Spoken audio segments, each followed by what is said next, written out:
Hello and welcome to the Weekly Stuff Podcast with Jonathan Lack. And Sean Chapman. We are here to talk about Stuff, special post-Thanksgiving edition, recorded before Thanksgiving. Yes, the day before Thanksgiving, as a matter of fact. Yes, so this is Thanksgiving Eve, or whatever we call it. Yes. And when the Thanksgiving turkey goes around and drops dead turkeys in everyone's house so that you can cook them the next day. If he drops them in the fireplace, it's actually very convenient. Yes. Yes. No, but we are recording this pre-Thanksgiving because I will be traveling this weekend and just generally busy, and you are hearing this on Monday, so you guys have already experienced Thanksgiving food. We have not yet experienced Thanksgiving food this year. We cannot tell you how our Thanksgivings went. Do you have any predictions for how your Thanksgiving will go? I think it will be delicious. I think so, too. That's usually a good prediction. Yes, that it is reliable. It has been consistent so far. Every Thanksgiving has been delicious, and I do not see why that streak would break this year. So for our pre-recorded Thanksgiving episode, where we're still together like we were last week. I will be back in Iowa by the time this comes out, but we are back in Sean's basement. And we are going to be talking about today for our main topic, Dragon Quest XI, Echoes of an Elusive Age, which came out a couple months ago, back in September, here in the United States. Came out about a year ago in Japan, and we both played it to completion, but that took a while. Yes, that was a long time. Especially because you started like 2 or 3 weeks before me. Yeah. So you had it finished, and then I was still trucking along. Yeah, so you finished it a little while ago, like before Red Dead came out, right? Yes, I think it was like the week. Red Dead came out on a Tuesday, so it would have been the week before Red Dead came out. Yeah, so it's slightly fresher for you, but it's fresh in my heart because I love this game. Yeah. So we're going to do a full spoiler cast on that. We'll let you know before we start any spoilers for Dragon Quest XI. We'll get to that later in the show. First, we're going to do one piece of news, a couple pieces of stuff. I've seen some movies. Sean, you been up to anything in the last 48 hours since we last recorded? It's been... I'm still playing Red Dead Redemption 2, but the next time we record a podcast, if I'm not done with Red Dead Redemption 2, there's a problem. There definitely would be a problem. Yes. I got you a present for Thanksgiving. Yes, you very kindly got me a Spider-Man Into the Spider-Verse movie poster that you got at the movie theater. Yeah, I've been at the movie theater a lot this week. I've seen 3 movies since I've been here because we have nice theaters here. So I'm just like, and a bunch of movies came out. And at the movie theater I go to, the Harkins in Arvada, they had movie posters out for this movie, which looks awesome. And they also had them out for Venom. And I thought, of the two, you would like the Spider-Man poster more. Yeah, it's definitely a better poster. I think it would have been a better joke if you had gotten me the Venom poster. That's true. And it has fun activities on the back. So you can connect the dots. It looks like a kid's menu on the back. It's got dot to dot. It's got a little map that takes you to I think that looks like that's the Prowler in the middle. There's a spot the differences with Spider-Man. The middle Spider-Man, here's a spoiler, doesn't have the emblem on his chest. So that would be a difference. Yeah, and then there's some sort of code at the bottom that you have to decipher. So, yes, this keeps up my tradition of occasionally bringing you Spider-Man gifts on the podcast. Yes, this is the second of the Spider-Man gifts. So we'll see what my next one is. I feel like I have to up the ante now. Yes, okay, this was free. The other one I paid for. So this just was sort of thrust upon you. It was thrust upon me. All right. So speaking of movies, Sean, I've been to the movies a lot lately. Today I saw the movie Creed 2, the sequel to 2015's Creed, the continuation of the Rocky franchise that now focuses on Apollo Creed's awesome son, Adonis Creed, which is just a great name. Yeah. Played by the wonderful Michael B. Jordan, who is now, I feel like, a bigger movie star than ever, thanks to Black Panther. And I fucking loved Creed 2. I feel like the reception to it has been a little muted. For one, I kind of kept forgetting it was coming out. I had no idea that it was out. Yeah, it had very few trailers. I saw no advertising around the internet for it. Apparently it's doing fine at the box office. Listeners will know more than we do here on Wednesday, which is opening day, but previews last night made a lot of money. The critical reception has been good, but a little bit tepid, people saying it's good, but maybe it's a little more formulaic. But I loved this, and obviously I loved the first Creed. I think everyone who saw that movie did. It was not Ryan Coogler's first film, but it was the movie that definitely, I think, launched him into directorial stardom and then got him the job on Black Panther. And obviously that was one of the movies that really propelled Michael B. Jordan into the spotlight. And the original Creed is it's an amazing, virtuistic movie in just how amazingly well made it is and what an interesting perspective it has on not just the Rocky universe, but the way it takes this sort of racial lens. And Creed 1 is sort of about, I've seen it said, the legacy of black men in America without fathers is one of the things that Adonis Creed is dealing with as someone who, obviously Apollo Creed, in one of the silliest moments in all the Rocky movies, died in the ring fighting Ivan Drago. And now we have Creed 2, not directed by Ryan Coogler. It's now directed by another kind of up-and-coming African-American director named Stephen Capel Jr., I believe is his name. And this one was written by Sylvester Stallone, stars obviously again Sylvester Stallone and Michael B. Jordan and Tessa Thompson, all the people from the first movie. And it's so good. And I'm a little sad it feels like this one's flying, at least under the critical radar, because like when Creed 1 came out, like there was Oscar attention. Yeah. Sylvester Stallone got a Best Supporting Actor nomination. The movie did not get Best Picture or Best Actor, but I think a lot of people wanted it to. It was on top 10 lists. And I think Creed 2 is nearly as good. If it's a step less good, maybe that's because it's obviously just a little less surprising, because right. Creed 1, like, is one of those things where you saw the description on paper. You know, Apollo Creed's son that we didn't know he had goes to box and follows his legacy while Rocky trains him. I don't know if that sounds that interesting on paper. That sounds like that could be the plot to, like, a new Rocky video game. Do you know how, like, yes. they made that, like, Godfather game, that Scarface game in, like, the mid-2000s? Yeah. It feels like if you made a Rocky game in 2018, it's like, oh, it's starring Apollo Creed's kid. And, yeah. Yeah, and you get trained by Rocky. We have 15 minutes of Sylvester Stallone in the studio. Yes. It sounded like it could have been that. Under Ryan Coogler's hands, with Michael B. Jordan, with Sylvester Stallone, it was so much more, and it was amazing, and I think it was surprising and refreshing. Just this wonderful, recreation and extension of this franchise. So Creed 2 has less to surprise. I think the filmmaking is a little less virtuoso in some moments. Like Creed 1 has this amazing oneer in the middle of the movie where they do this entire boxing match as a single take. And there's some things like that where, like, I think there's a moment in the climax that is just utterly emotionally mind-blowing. And, Creed 2 probably does not match those highest moments of Creed 1, but it is so good. And it is so consistently good. It is better than any other Rocky sequel. Unless you consider Creed a Rocky sequel, then I guess it's just under Creed 1.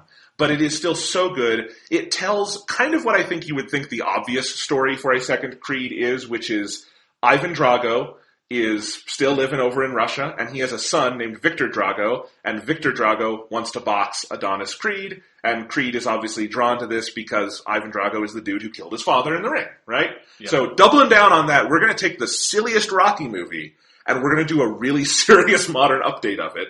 And they do it beautifully. Like, that is the obvious story, but it also feels like a story you would want to tell with this character, like really have him grapple with that legacy. And Rocky in this movie, still played by Stallone, like has to grapple with like, I let Apollo Creed die in the ring with this guy. And I just realized we were recording with the wrong microphone. So Sean, it's okay. It's the holiday. We fixed it. It sounds better now. So sorry for that interruption. Yeah. This wouldn't have happened if we recorded after Thanksgiving. It wouldn't have. We would have been focused from all the turkey. All the turkey would have gone to our brains and energized us. Yes, somehow. All right, so sorry, what was I saying?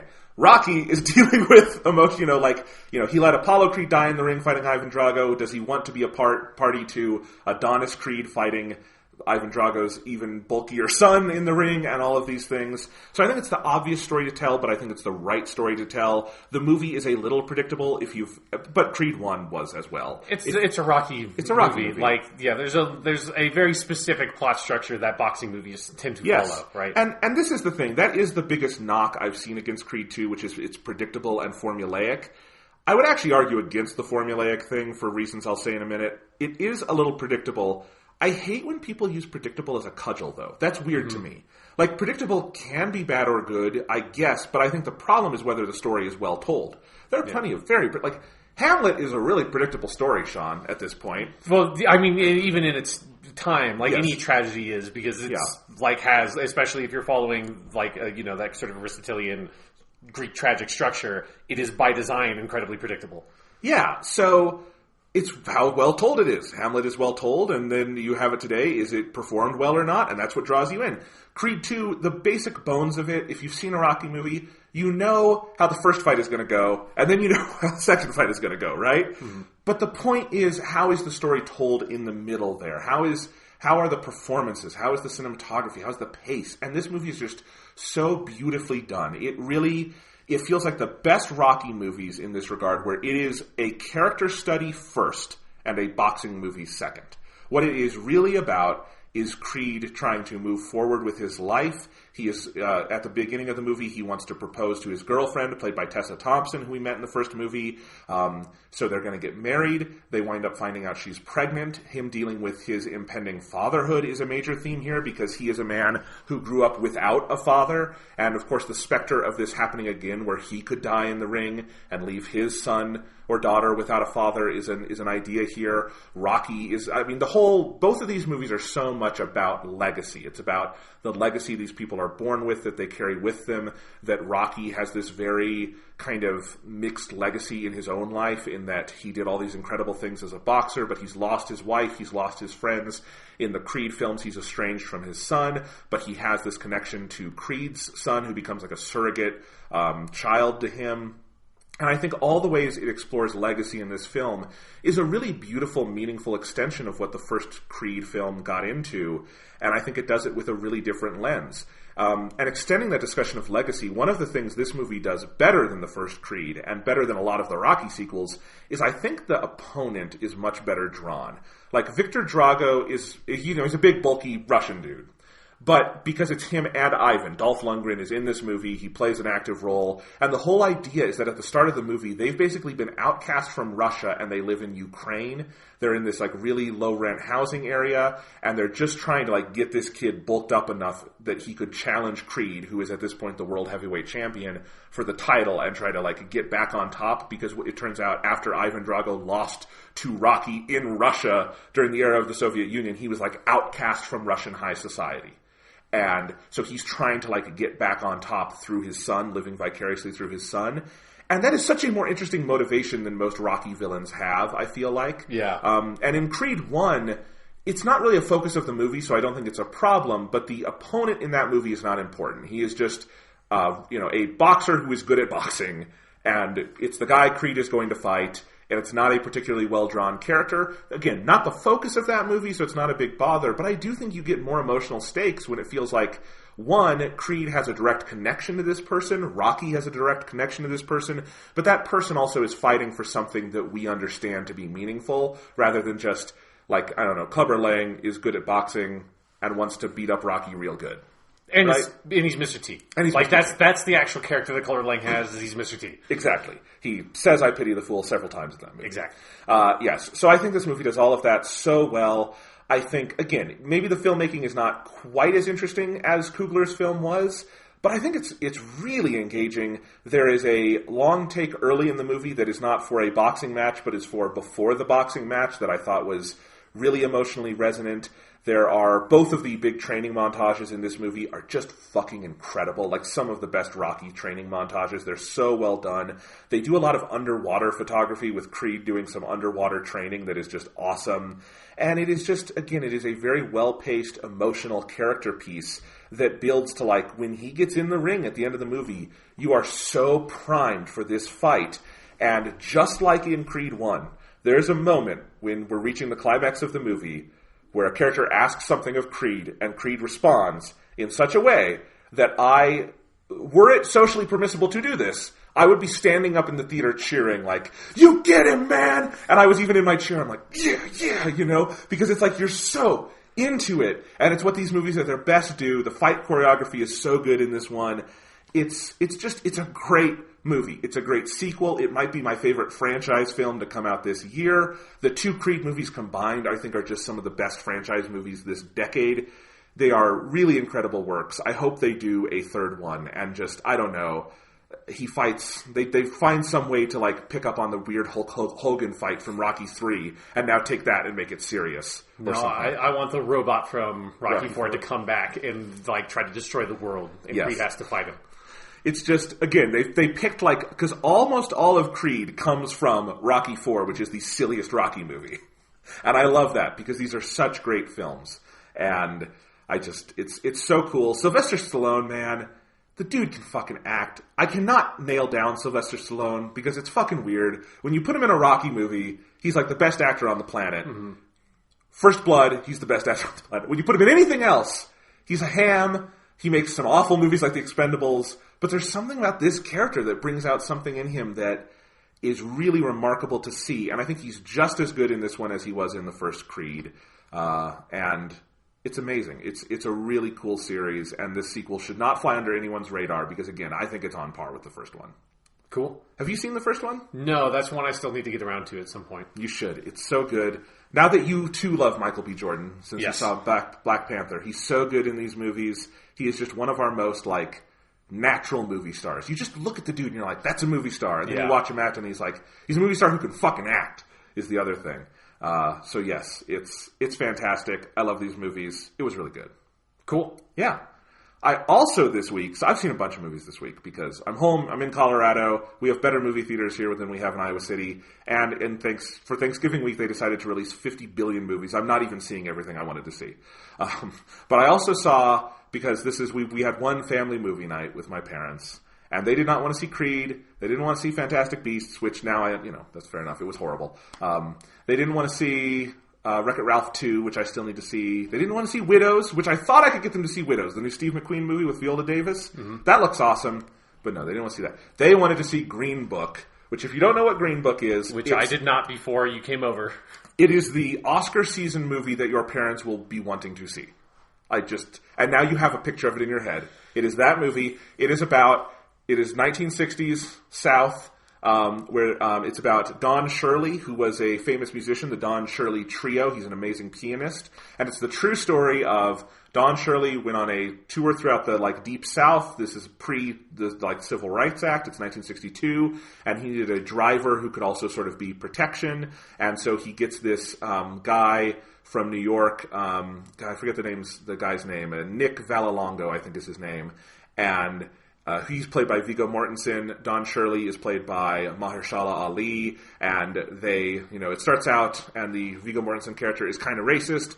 But over the course of the movie, they discover... Oh, you mean in the story, the character he's playing is racist? Yeah. Not the portrayal itself No. is maybe racist? No, we'll get to that, Sean. Okay. We'll get to that. No. The character is a little racist at the beginning, doesn't really trust black people. He learns to really love this guy. That guy really learns to love him. It is... You know what it is, right? And I said this on Twitter last night. I actually think Green Book is pretty good for what it is. But you have to know what it is going in, which is it is a movie about race aimed squarely, exclusively, completely at white people. Probably older white people.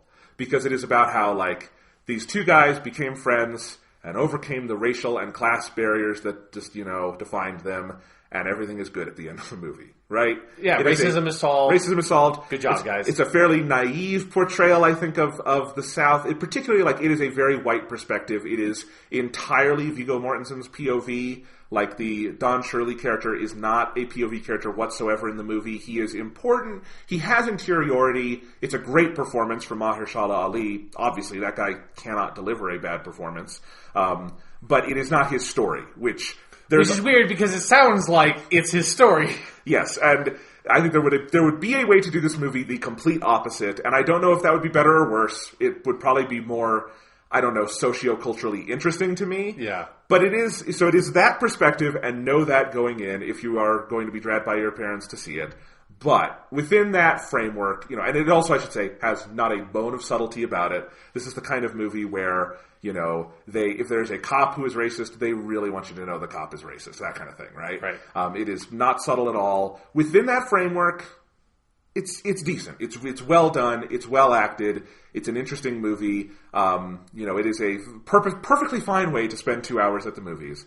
The only reason I'm bringing it up here, though, is because the best/worst thing about the movie is Viggo Mortensen, who is not in any way Italian. He is Danish-American. He is about as far from Italian-American as you can get. Yeah. Plays the very, very, very Italian Nick Vallelongo, who was a real person and was so wonderfully Italian that later in life he played a character on The Sopranos. I think he was in Goodfellas for a scene, I think. He was that kind of guy who would come in and do a cameo as the Italian mobster guy. Right. And so that is who Viggo Mortensen is playing. And Sean, I showed you the trailer for this movie before we started because I wanted you to know what I meant when I said Viggo Mortensen is the least convincing Italian person ever in the history of film. And it is the most exaggerated portrayal of an Italian person you will ever see. And it is extra weird because Viggo Mortensen is usually like the most controlled, constrained, quiet of actors, you know? Like even as Aragorn in Lord of the Rings, it's a very controlled performance. Or look at his work with David Cronenberg, like Eastern Promises or A History of Violence. He's a guy who does a lot with very little. In this movie, it's all giant gestures, and it is the most exaggerated Italian accent. You know, like, what you guys talking about? Yeah. That kind of thing. And it is fucking hilarious. I was laughing through the whole movie at it. I think it's still a good performance underneath that. It's got a really great energy to it, but it is so exaggerated, Sean. It is, yeah. I only got like a minute through the 2-minute trailer because I got to the part where he says, "Hey, you're breaking my balls here!" And I was like, I'm good. Yes. I'm good. As I was telling Sean, my brother Thomas and I have been I only saw this movie last night, but all day we've been passing back and forth dumb lines from the movie and from life in Viggo Mortensen's dumb Italian accent. And we kept doing that, "You're breaking my balls here!" And I had forgotten that it was actually in the movie less than 24 hours after I saw it, just because we've been making fun of it so much. Yeah, you know what it reminds me of? It reminds me of the Goodfellas pigeons from Animaniacs. That's what that voice is. It's a cartoon version of like a cartoon version of Italian Americans. Because the mobster thing is already like a kind of cartoon version of it. And then there's like the cartoonish portrayal of that. That's where Viggo Mortensen landed, at least based on the trailer I saw. Like, if this sounds like something that would be funny to you, I absolutely recommend when this movie comes out on like DVD, like get some friends together and just watch it and laugh at it because it's fucking great. There's a scene in this movie, like just to underline how Italian he is, and I don't want to be unfair, there is a recurring character trait that this character Nick eats a lot. Like, he has a big appetite. But there's a scene where in a hotel room, he takes an entire pizza, folds it in half, and starts eating the entire pizza. That's how Italian this guy is. Yeah. Yep. So this is a movie that tells you should not judge people by their appearances, but also Italian people are ridiculous cartoons. Yeah, it's an interesting approach addressing the race issue. Reminds me of, there's a line in Austin Powers in Goldmember where Michael Caine has the line, "There are two things I can't stand in this world. The first is people who judge others by their culture, and the second is the..." And that's kind of what Green Book is. Yeah. All right. Well, anyway, so go see that and enjoy it. Definitely my recommendation of the week is Creed 2, because, God, that's a good fucking movie. All right. So, and you have not seen any movies, it sounds like. No. All right. No. Well, then let's go ahead and go on. I have one piece of news I want us to cover, because it broke today, but again, it will be about half a week old by the time you hear this, and by the time we record again, it will be 2 weeks old, so I thought we'd do it now, which is Jason Schreier from Kotaku, as he is wont to do every few weeks, published a large investigative journalism expose on Blizzard, the creators of Diablo, and as the article's headline says, the past, present, and future of Diablo. The basis for the story is that earlier this month at BlizzCon, as we all know, Blizzard announced Diablo Immortal. I don't think we've actually talked about this on the podcast No, yet. I think we missed that story. Yeah. I don't know if we had much to say about it. Now there's more concrete details. But they announced Diablo Immortal, which is a phone game. Fans at BlizzCon were very upset about it, shall we say. Yeah, it was one of those it did not go tizzies on the internet with video game people. It did. So Jason Schreier has been doing some investigation. First, he broke the story a few weeks ago that Blizzard had actually been planning on announcing Diablo 4 and pulled it fairly last minute, which is why it felt kind of anticlimactic when they ended with Diablo Immortal. Apparently they were not planning on ending with Diablo Immortal. They were going to maybe announce Diablo 4.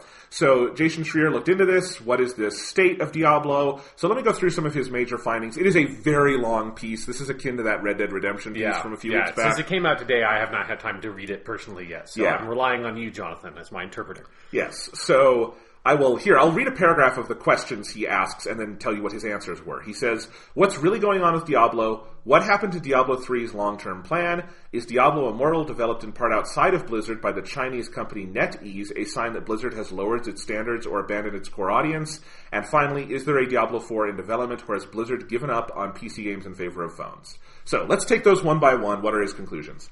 So what's going on with Diablo really is the question of what's going on with Diablo 3. And we all know the history of Diablo 3. Or maybe we don't. It's been so long now. It's easy to forget. Diablo 3, when it launched on the PC in 2012, had significant technical issues. It had significant balance issues. It was not well received.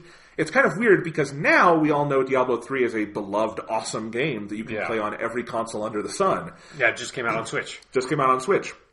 And that is because between 2012 and its console launch in 2014, Blizzard, led by a new director who came on, and this is all profiled in Jason Schreier's book, Blood, Sweat, and Pixels, if you want to learn more about that. But this new director, whose name I forget at the moment, kind of helped overhaul the game, really focus on making that console version really nice and polished. They did that Reaper of Souls DLC that people really loved. And so once that all came out, Diablo 3 went from being kind of a pariah to being beloved, and more beloved as the years go by. So Diablo 3 is in great shape now, which makes it kind of weird when you think, oh wait, Diablo 3 never had a second expansion. It had that Rise of the Necromancer content, but that was not an expansion, it was an extra character class, and a couple little things in there. And one of the first big drops in this story on Kotaku is that they were planning a second expansion, and it was canceled actually just before Reaper of Souls dropped, before it was released, because the higher-ups at Blizzard Activision had no confidence in Diablo 3. They thought it was, quote, a giant fuck-up that they were really worried about. They thought they would just have to abandon Diablo 3. They were embarrassed by it. The initial sales for Reaper of Souls were actually not that good. It was more of a long tail sort of thing. And so they canceled it early on and took the main team and put them onto Diablo 4. So now we get to the Diablo 4 stuff. That main team, around 2014, began development on a Diablo 4 that was a radical shift for the series. It was inspired by Dark Souls and was a third-person game. It was not isometric anymore. It was so different that they were considering not even calling it Diablo 4. But around the time of 2016, that director, who I should find his name somewhere in the story. As I said, it is a very, very long story. But that director wound up leaving around the same time. This version of Diablo 4 got canceled. I guess it just was not coming together. It's not clear whether that director left because the game was canceled or it was canceled because he left. They're not sure about that. And around that same time, Diablo 4 was rebooted. The current project is called Fenris. That's the internal studio name. And that is a more traditional Diablo game, but apparently everyone in the company is very excited about it. It's really interesting.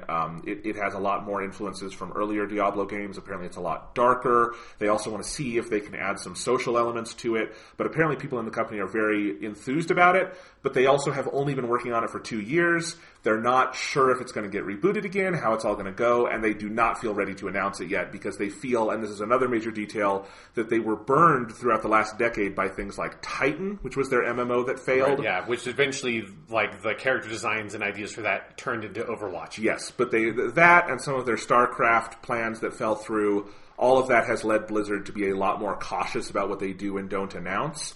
So that's what's going on with Diablo 4. Meanwhile, with Diablo Immortal, this is not something where like Activision came in and said you have to make a new Diablo game for phones. It's actually because there were a lot of Blizzard employees who had been kind of burned by these decade-long development cycles that Blizzard has had for things like StarCraft 2, which just put out its last expansion, right? And Diablo 3 had a really long tail. Diablo 2 did. World of Warcraft is ongoing, obviously. And there was a whole kind of group of employees who wanted to do smaller projects, and they thought they'd start with mobile games. And they thought they'd start with this one, Diablo Immortal, because it seemed like an easy thing to do. Diablo is huge in China. This game, they actually thought at first they might not even release this outside of China because it's so geared towards the Chinese market. But it's going to be a global release. Employees within the studio are actually pretty enthused about it because there are apparently a lot of Blizzard employees who very much like mobile games. And apparently they are big fans of Pokemon Go within the studio, and they are trying to make a Warcraft-style game based around the Pokemon Go mechanics. I don't know how that will work. There's like a Pokemon-esque pet system that they put into an expansion of World of Warcraft, so that's probably what that's referring to. Yes. Apparently, in fact, there's the iconic orc statue in the center of Blizzard's campus is a Pokemon gym in Pokemon Go. Like, that's how much people there play it. So, again, these two things are not conflicting. The mobile games is a different department of Blizzard. Diablo 4 is in active development. There are some real concerns about how much Blizzard and Activision are starting to blur, and there's some worries that actually Overwatch was such a smash hit in 2016 that Blizzard's usual model of like going years without releasing new stuff is not what Activision wants anymore, because the shareholders saw the $1 billion Overwatch made in fiscal year 2016 and want that every year. So there's some worries about where Blizzard is going to be going in the future. But this is not a doom and gloom piece. No. It's a fairly interesting one. It's interesting to me. I want to read one paragraph from the end that I think sums it up. It says, "These days, there's trepidation surrounding Blizzard, both externally and internally. Strange decisions surrounding the Diablo franchise have exacerbated that, and in fact, some who work at Blizzard believe that canceling Diablo 3's second expansion was one of the company's biggest mistakes in recent years." Recalled one Blizzard veteran, "I remember a lot of us looking at each other and saying, man, if we had just done that second expansion instead of losing half the team as a result of the cancellation, and then all of the personnel changes, management changes, then this walk down the road of Hades," that's the Diablo 4 version that was canceled, "if we hadn't done any of that and had just focused on doing a solid third act for Diablo, it'd be out by now." So that is kind of the internal view at the studio, which is that, you know, again, it's not a doom and gloom scenario, but like some mistakes were made earlier this decade with Diablo 3 that has led to this current situation where things are a little unclear for the studio. But if you want Diablo 4, they are making it. So. Yeah, and I'm excited to read it myself, because I had kind of forgotten that Diablo 3 chapter was in Blood, Sweat, and Pixels, and so it all of a sudden makes a lot of sense how Schreier was able to have such a quick turnaround on this story. You know, because that Red Dead Redemption 2 one was in the wings for a while, and this one just like, boom, happened really quickly. Yeah, this one only had 11 sources, not 45. Yes, yeah, but he already had his context, right, built into the studio. 11 is still a ridiculous number of sources. For something like this, for sure. Yeah, Diablo 3 is a hell of a game, but it obviously took a long time for it to get there, and it's like, on the one hand, it is a bummer to know that there was going to be an expansion for that got canceled, but on the other hand, like, I don't know if I would turn up for... I feel like my time with Diablo 3 is done. Like, I feel like it would take a lot for me to go back to that game at this point, you know? It would take for me a second of free time and $60 to repurchase it on Switch. But I understand what you're saying. Yeah, like, because I wouldn't be able to go... I don't think I would be able to go back and start playing my Crusader character again, and I don't want to level up a character from nothing, but I also never take the, like... when you get the expansion, you get this item that you pop that automatically makes your character at the level cap or whatever to start the expansion. I'm also the kind of person that can't do that. So it's like those kinds of expansions are not built well for me when it's been this long away from the game. Yeah. Well, if they had done it the way they wanted to, it would have been much closer to the release of the game, right? Yeah. So it's weird. I feel like the basic thing I'm getting from this story is that I think they misread the temperature around Diablo 3, around the time of Reaper of Souls. Yeah. I think there were these issues with Titan, which wound up becoming this wildly successful Overwatch, but you don't know something's going to be successful until it's out in the world. Meanwhile, the video game landscape is changing. Like, it says in the story, they are not at all sure, and they have no plans at this moment whether Diablo 4 is PC only or it will also be on consoles. But I feel like launching Diablo 4 without a console version would just not be tenable at this point. Yeah, that would be strange, especially because I feel like the console versions are one of the major things that caused that big public turnaround, because the whole new audience, like, you know, I was never going to go to the PC on that game, even though I played Diablo 1 and 2. Like, that's just, you know, playing games on the PC is just, like, naturally more cumbersome.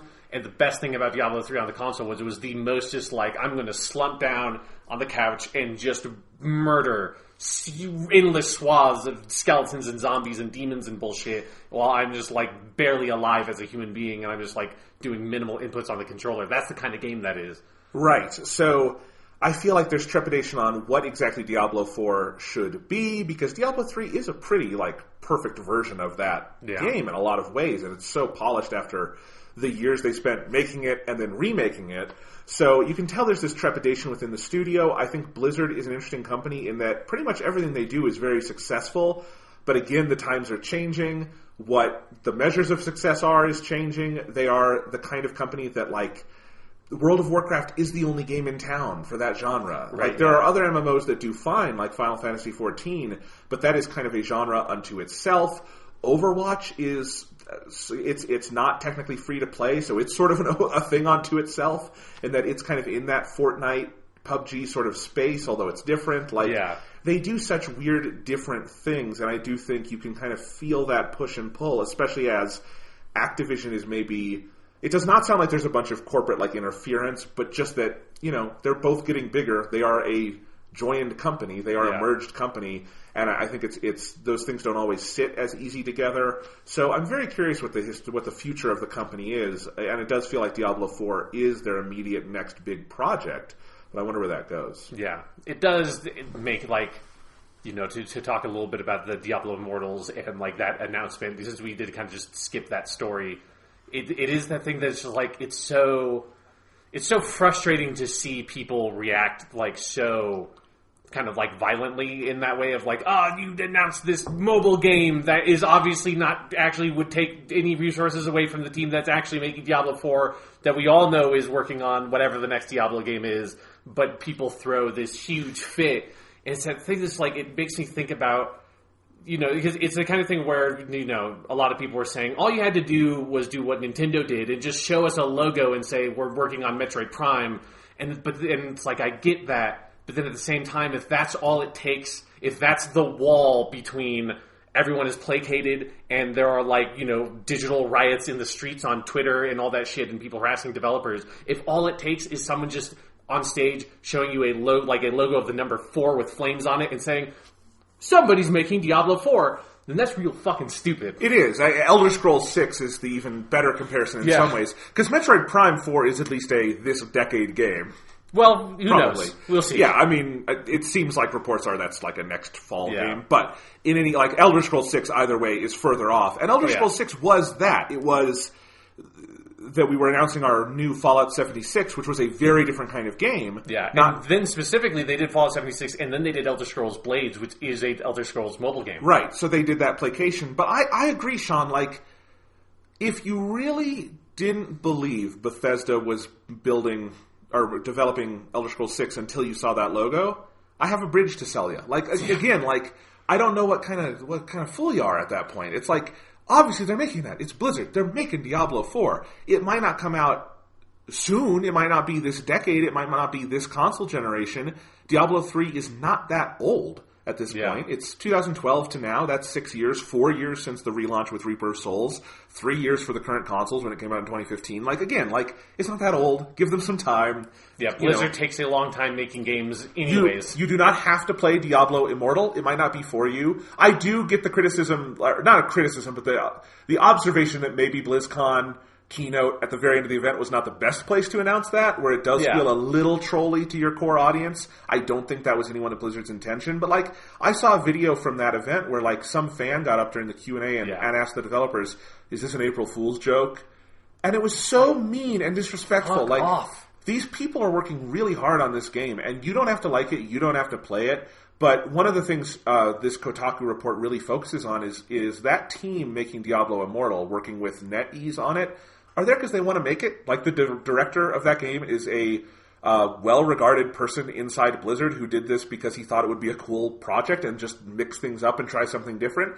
And it's going to be free. Try it out. You don't like it? Don't play it. The absolute worst-case scenario is there's a Diablo game that you do not have to play that is not up to your standards. Yeah, that you don't have to play, that you don't want to play because you're someone that doesn't like playing fucking phone games. Yeah.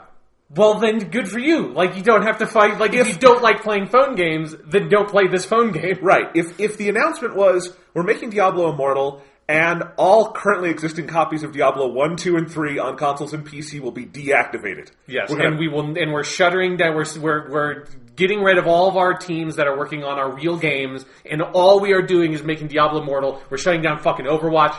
We're throwing the servers for World of Warcraft out of fucking Windows. We're just making Diablo Immortal, and that's it, motherfuckers. Peace out. And that's what people act like, and I don't get it. You know, these people are working hard on your goddamn video games. Be nice about it. Yeah, it's like I get that it was a fan event and it was like a disappointing press conference, but it's like the reaction to a disappointing press conference is, oh, it's not you sons of bitches. You know, it's not. It's I've never gotten angry at a disappointing press conference. I've only ever been disappointed. Yes, exactly. So let's go ahead and move on, Sean, to our main topic today. Something that was the exact opposite of disappointing. Yeah. Which was unbelievably, surprisingly brilliant. And that is Dragon Quest XI, Echoes of an Elusive Age. Like Diablo, it is an RPG, but that's the only... It's not like it's also, it's a JRPG, not a Western action RPG. I know. I'm just kidding. They're very different genres. Trying to smooth the transition out. No. Like Diablo, there are swords. There are swords, and there are cool names for things that are very different in the English and Japanese There are cool names for things in the Japanese version, and there are inexplicable names in the English. So let's do a quick recap of this, Sean. Dragon Quest XI, obviously the 11th Dragon Quest game. We've talked about these games before. They are such an interesting, vital piece of the JRPG landscape. Dragon Quest, the original game in the 80s, basically invented this genre. Yeah. It is the granddaddy of this entire genre. The series is run by basically three people. Composer Koichi Sugiyama, character designer Akira Toriyama, and director... I'm forgetting his name. Hori Yuji. I should have remembered. I got 2 out of 3. Yes. Pretty good. Well, one of them was Toriyama, and you were going to miss that one. If I did, you would immediately stop the podcast and be like, Jonathan, we're going to the hospital. You have a problem. Yes. It's like, what's happening? What's happening? You have multiple shelves devoted just to Dragon Ball. It's just, I just like take my Japanese copy of the game in the box art and put it in your face. It's like, does this style, do you recognize this? And you're like, I don't know what I've never seen anything that looked like that before in my life. No. So those are the 3 main people. Obviously, lots of other people work on the games, but it is a much more auteur-driven series than you typically... I don't know if there's any others. It may be something like Metal Gear Solid, but there are not 11 Metal Gear Solid games, obviously, and they were not made over a 30-year time span, which it's over 30 years now for Dragon Quest. So this is the game that came out last year in Japan, had a English localization in September of this year in America on the PS4 and on the PC. You and I have both played the game to completion, which includes the main game to credits, then the end game to credits again. Yes. And we both really like it. Yes. I would say I love it. I'm curious how this conversation is going to go because I feel like my feelings on the game is still somewhat forming. Really? In a weird way. Okay. Because I feel it's mostly that end bit, the last chapter, or whatever you call the part that the fucking subtitle is from, that part. Yes. I don't know how I feel about it yet. We will get there. Yes. So anyway, we've been playing it, and the last thing to recap is that we've been playing it in different ways. Yes. So I bought the English localization when it came out on PS4, and in part, I think, because I was like, Sean, you have to play this game. Yeah, 100%. It was, well, there was like 2 things. It was one, I think it was like when I watched the Giant Bomb Quick Look, and it was like, that's the kind of game that crew is not super into, and they were super into it. I'm like, okay, that says something about the quality of this game. And then you came on the podcast, I think like a day after I saw that video, you're like, Sean, this game is fucking amazing, you need to play it. And I'm like, well, I played Dragon Quest 1 and 2 in Japanese and like got halfway through 3. Fuck it, I'll just play Dragon Quest 11 in Japanese now. Yes, so you did not buy the English version. You imported the Japanese copy because you can read Japanese fluently. Yeah. And reading is important because there's no voice acting in this game. Yes, yeah. It's specifically the Japanese version, there is no option for voice acting. No, in the English version they did add voices. I don't know what they sound like. I turned them off immediately. Don't ask me about them. I didn't want to play this game with voices. We talked about that on a previous podcast, our whole philosophy with that. It's fine that they added them. I'm just very glad there was a toggle to turn them off. Yeah. That's all. So anyway, there's no voice acting in this game that we're talking about. But yes, as far as I'm concerned, there's no sprinting in it either. I know. We'll get it. That's a little less meaningful a change in terms of the localization part of it. Yeah. But yes, we'll get into all of that. So we technically played 2 somewhat different versions of the game, but of course the core of the thing is the same. So let us now talk about Dragon Quest XI, Echoes of an Elusive Age. Spoilers for the game from here on out. It's 95 hours, so if you haven't played it yet, you might have to save this podcast for many months down the road. Yeah. But I would highly recommend it. I want to be clear, at this moment in time, recognizing that there are still a few games to go in 2018, it is my undisputed easy number one game of the year. Like, not even close, anything else. Smash Brothers could change that, given you all know my love for Smash Bros. And my hype for the new game. Or I could replay the Persona dancing games again and just really be like, oh my god, these were better than I thought. Because you played the Japanese versions of those games, so you didn't know what all the Kami events. I did not. There's richness and depth to Persona 3 Dancing Moon Knight. But at this point, I love this game immensely. It's one of my favorite games of all time. It is easily my favorite JRPG, not called Persona.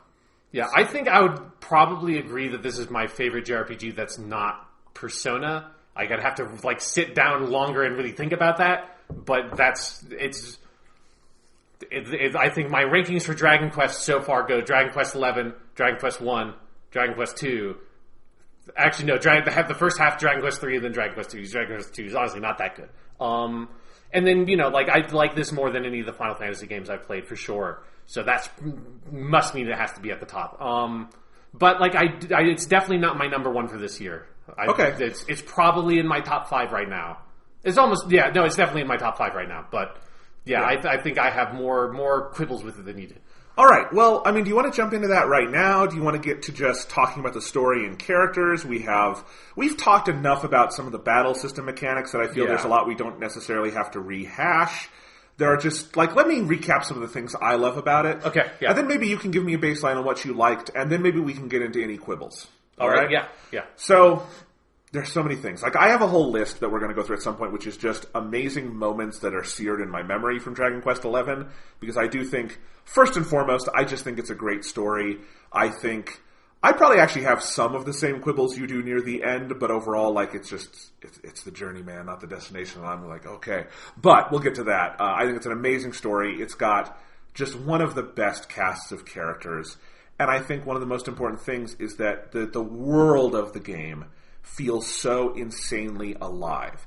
And it doesn't feel alive because they did a Shenmue thing and have a timer and towns with a pattern going on. They are very traditional JRPG towns. Right. Where, a person stands in place and goes through the animation routine, and they have the same dialogue blue that pops up. Mm-hmm. And it's not an amazing world because they did a Persona style thing where the days pass by and you have social links and those sorts of things, right? There's none of that.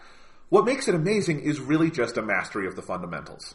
It's art direction, it's town layout, it's pace, and it is the goddamn writing in this game is so good. And I feel like every town you go to, every person you meet, every character you can talk to, they've done such amazing work on that basic foundational level of writing, giving personalities to different regions, to different characters, having those characters, if you leave and come back and something has happened, they will react to it. If you want to go to a town and be I wonder how they reacted to this recent major story event, they will react to it. The game does not disappoint you on that. It has mountains upon mountains of writing.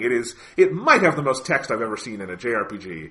For this length, because Persona 5 is obviously around the same length, but there's very little of Persona 5 that's optional. You pretty much can't do it all. The people in the world in Persona 5 do end up, the NPCs on the streets, end up cycling through different dialogue as the story goes by, but there are far fewer in any Persona game than there is in Dragon Quest XI. Yeah, and this is a big world. I think it's a world that the game leverages really beautifully in that, and again, we're going to be spoiling things, so the game has a very clear first half, second half divide, where the first half of the game is you're getting your party together, you're on the run from the evil king, who is at the capital city, and you are trying to collect all the orbs so you can get to the Yggdrasil, the world tree, the tree of life, and see what your mission as the luminary or the Yusha. The Yusha. Or the hero. The hero, hero is the good neutral word, because I can't deal with this luminary shit. Okay, the hero is trying to do, and you're trying to get to the Yggdrasil to learn, and so you have a series of episodes, and the world is nice and sunny and pretty as you go get the orbs, and you collect your party members and all that,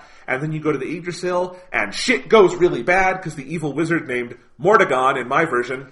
what's his name? Ulnoga. Okay. Yeah. However you played it, the evil wizard, because there's always an evil wizard, he comes and fucks shit up, and the Yggdrasil just straight up gets destroyed, and it's crazy, and the world is overrun with monsters, and you have failed more thoroughly than a character has ever failed in a video game. It is fucked, and you have to restart from zero, basically. I mean, you have your level, but you've lost a lot of your equipment and all of your party, and you have to go back through the world, and I think that leveraging of the world is so smart, because it basically it's kind of like Link to the Past or something, where it allows them to use the world map twice for very different purposes, but I think that contextual way of like, this entire 40-hour first half that really makes you feel like a citizen of this world, and then a 40-hour second half that makes you feel like a citizen of this lost world, is amazing to me. And I even think the third part does some interesting leveraging with that as well. But the world is so amazing. The art direction is so stellar. It is one of the most beautiful games I've ever seen. It has the most amazing JRPG towns ever. Just every town. I don't know if you did this, Sean, but for me, it was like when I got to a new town, it was clear my schedule. I'm going to spend the next hour to 90 minutes going through every goddamn nook and cranny of this town, looking for every book, talking to every person, looking through every chest, and just more than anything, admiring the art, because these are like little dioramas or incredible pieces of decoupage, these amazing works of miniature art that just have so much personality to them, as in, if there are two people living in that house, and there's a table set for breakfast, there are two settings for breakfast, and there's just so much personality in it.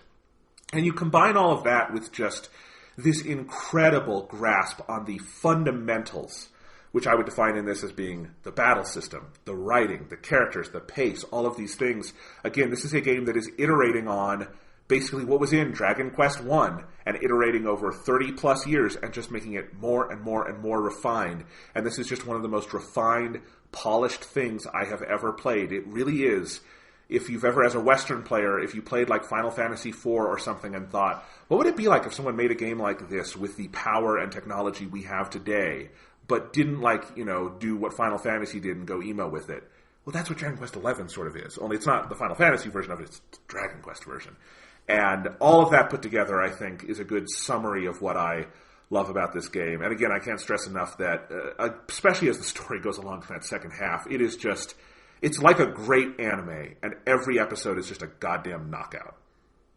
I think that's where I probably disagree, is that every episode is a knockout.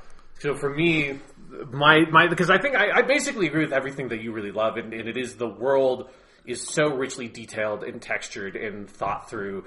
The writing is tremendous. The writing is tremendous, and there's more of it in this game than like anywhere else, which is very clear when you're reading it not your first language. Is like, there's a lot of fucking text in this game, and I'm going to work my way through it. God damn it! It was probably very good practice. Yes, yeah, you get a lot of it. And then the characters are really rich, and I love your party, and I love the combat, which we talked about ages ago on the podcast. But everything we said then is definitely still true, and it's so. As you said, the fundamentals are so perfect and so incredibly intricately refined at this point that even though the combat system seems very basic on the outset because it is built off of like the most basic of foundations of Dragon Quest I, it finds all the depth that very basic system has all it has to offer, and has mined all of that depth, and you have seen, you've like broken through the mantle of this combat system, and we're heading towards the fucking core, right? Like, we are so deep down on it at this point. So much so, Sean, that I was still discovering new ways to manipulate and play with this combat system on the final boss battle of the endgame. Yeah. Like, the last thing I did in Dragon Quest XI before taking the disc out and putting it back on my shelf. Like, if I combine this character's ability with, that kind of thing, where it's just like there is so much to it. You will get in or get out of it as much as you want to put in. Yeah, there's the opportunities for synergy between the characters in particular is where that depth is, which is what you're alluding to of like, oh shit, it didn't even occur to me that if I use this ability with this character, that means that they'll set up an opportunity to use this other ability with this other character. In little combinations like that, there's a depth to it because it is so simple on the surface. And that's true of I think basically everything of Dragon Quest, that it's very simple on the surface, but that's what allows it to go deep. And the most rewarding parts of the game are when I think the story takes full advantage of that structure.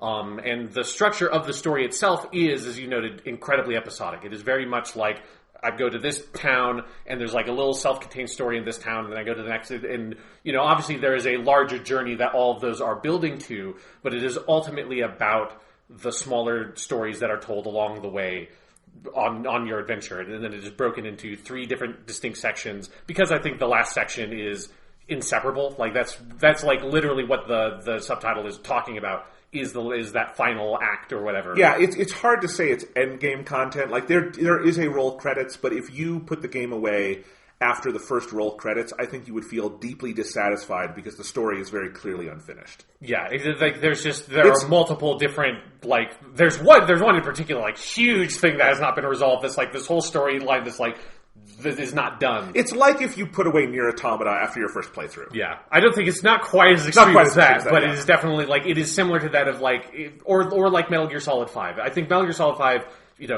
ignoring like the bad shit of MGS5, but that's a better comparison in the sense of, if you stopped playing Metal Gear Solid 5 when you kill the pseudo Metal Gear thing in the middle of that game, it's like there's 5 huge plot threads that have not been addressed in a while that just, if you stop playing the game there, are just stop. And if you keep playing, one of them is addressed. Yes, no, there's still, Metal Gear Solid 5 is a special instance where all those plot threads still are not resolved by the end of the game, but at least they start heading in the direction of resolving. Dragon Quest does resolve the plot threads. Yes, Dragon Quest 11 resolves all of its plot threads, and it is in that last section that those final little pieces get put into place, and everything, the whole sort of like mosaic of the game becomes totally clear.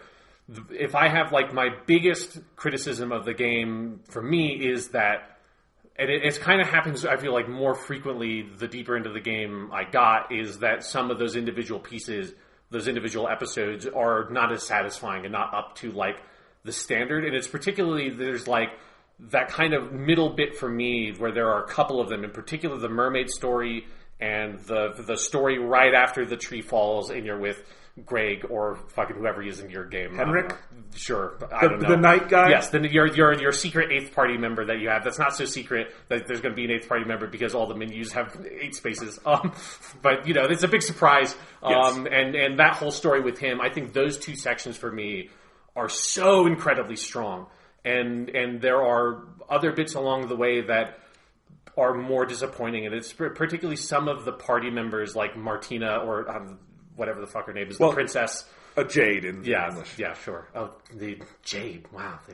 She's green. She's Jade. She's just Martina, goddammit. But yeah, like her story, like kind of just ends up going nowhere. I think like Sylvia or whatever, like his, like he at least has his like character arc with his dad, but like his I love role, all of Sylvia's stuff. It's like so I love his stuff, but like I think it starts becoming clear that like the story, the main characters start becoming the main character. The twins, Greg, and then kind of Ro, or your grandfather.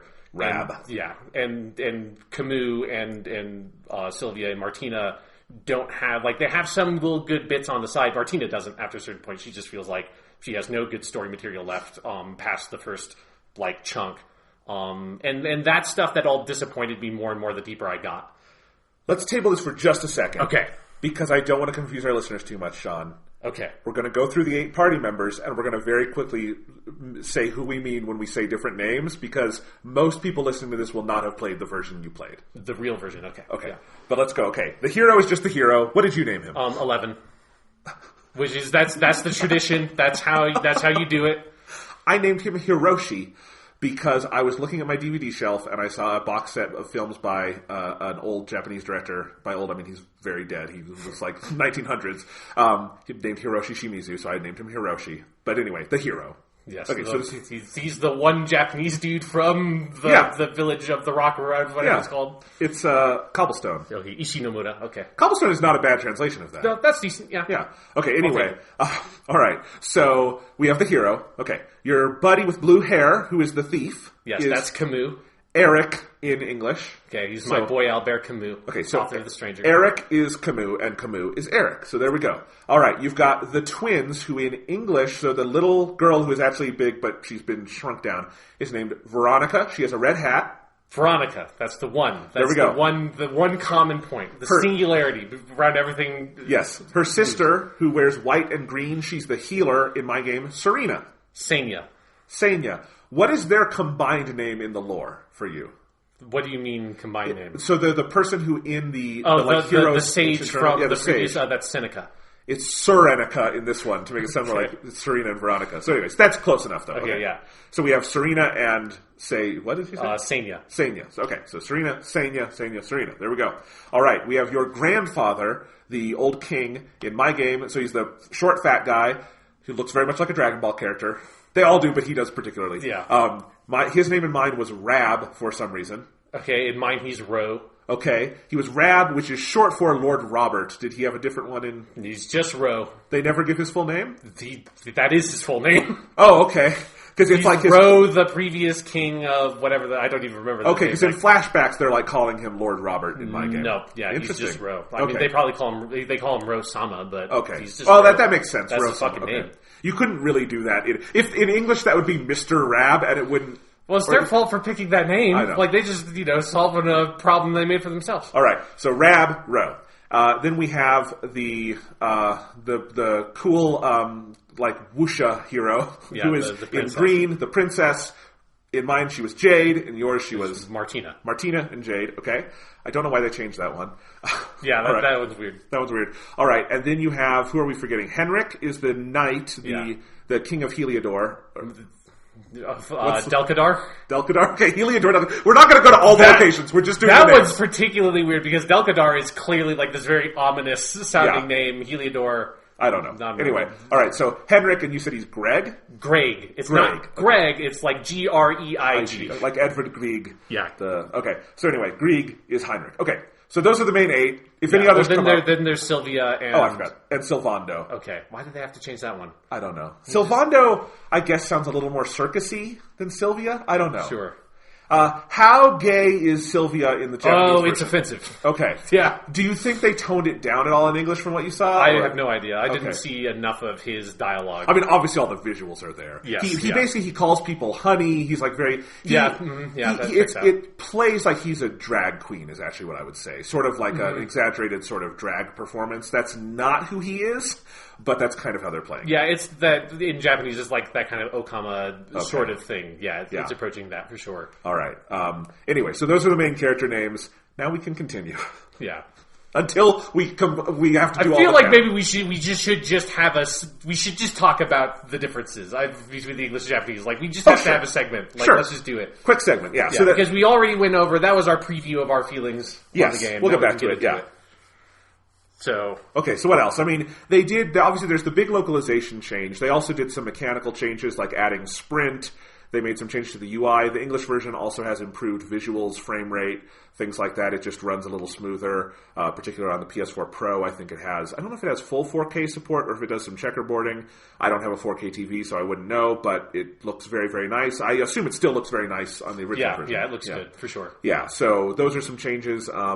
Did you just want to talk about localization changes? Yeah, I just like, because it's interesting to me because it's not typical, and this is like in 2018 when you're localizing a game, to make the extensive changes they did to proper nouns, because like it should be emphasized, like basically every single proper noun is different with the exception of Veronica. Veronica is the one, as far as I know, is the only one that is constant. Right. So there are, by proper noun, we don't just mean characters, we mean places, towns, items, spells.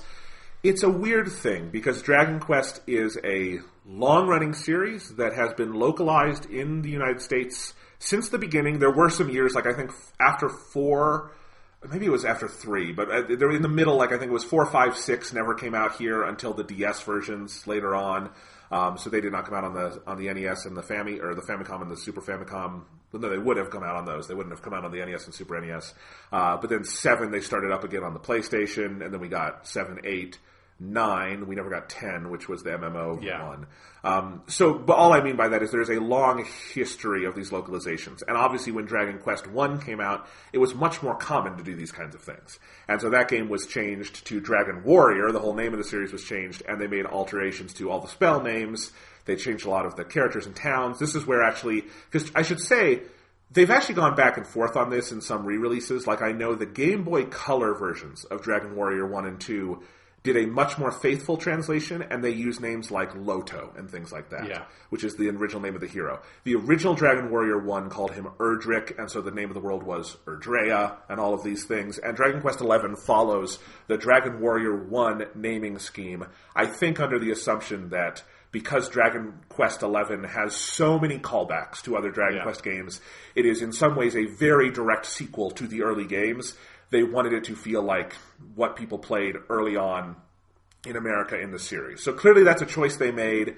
It should be noted that while the proper nouns were changed, from what I've seen, no story beats are changed. Like I think sometimes the localization style maybe differs a bit in that I know the Dragon Quest localization team loves puns. I think it's very playful and fun and fits with the general tone of the game. It's not like Final Fantasy 15 where you're throwing in puns where they really don't belong. And they're shitty. They're very lighthearted and fun. But they tend to like that. They do a lot of dialects and accent work. So like Rab is very Scottish in the English localization. I don't know why. Rab is very clearly a Japanese man in Dragon Quest XI. And Jade, or I guess Jade would not be his relative, but the hero is his relative, and he's not Scottish at all, so I guess he doesn't talk. He could be. He could have a very thick Scottish brogue, but we just don't know because he's silent. But anyway, so they do things like that. They do a lot of dialect work. That is really to try to differentiate the different areas of the world. And you talked about this on a previous episode, that the Japanese language, the way it works is it's just malleable enough in how you conjugate and what kind of word choice you use that, like, they can do a lot of that without going into these kind of broad world dialects. In English, you have to come up with something, and that's one of the ways they've done it. So those are the kinds of choices they made. It should be said that this was not done completely on a bubble. Like, Yuji Horii was very involved in the localization of Dragon Quest XI. He was very involved in a lot of the mechanical changes that they oversaw. A lot of this ran through him. He approved of these changes, and I do think this does happen sometimes in Japan where you think like, oh, they would just want us to be faithful to it, but sometimes they're like, we want to expand the audience and this is how we think we'll do it. Whether they're right or wrong, I don't know. I think clearly you do not have to change everything to be successful, as Persona 5 taught us last year. Very, very faithful dub and very faithful adaptation. So I think that's a good overview. Is there anything else you wanted to say about it? Yeah, it's something that was really interesting when I was playing it, of either in talking with you or, because I think I talked about this on the podcast at some point several weeks ago, of stumbling upon like the English Wikipedia entry for Dragon Quest XI and just catching some of those things of like the Luminary one was the one that jumped out to me the most. But it's like, it's how every single place name in English has, like you said, it has a sort of, well, not every single one, but a lot of them have a very punny sort of quality to them that's very different. Where in the Let me Japanese give you an version, okay, yeah, give me an example. So there's a city in the desert where the horse racing happens. Yeah. Do you remember what that's called in Japanese? Samadi. It's called Gallopolis, as in Gallopolis. Okay, yes. Yeah, or there's like, or some of the most interesting changes were around the Homura, the Japanese style village that's by the volcano. Oh, right, yeah. I love that. I forget what it's called now.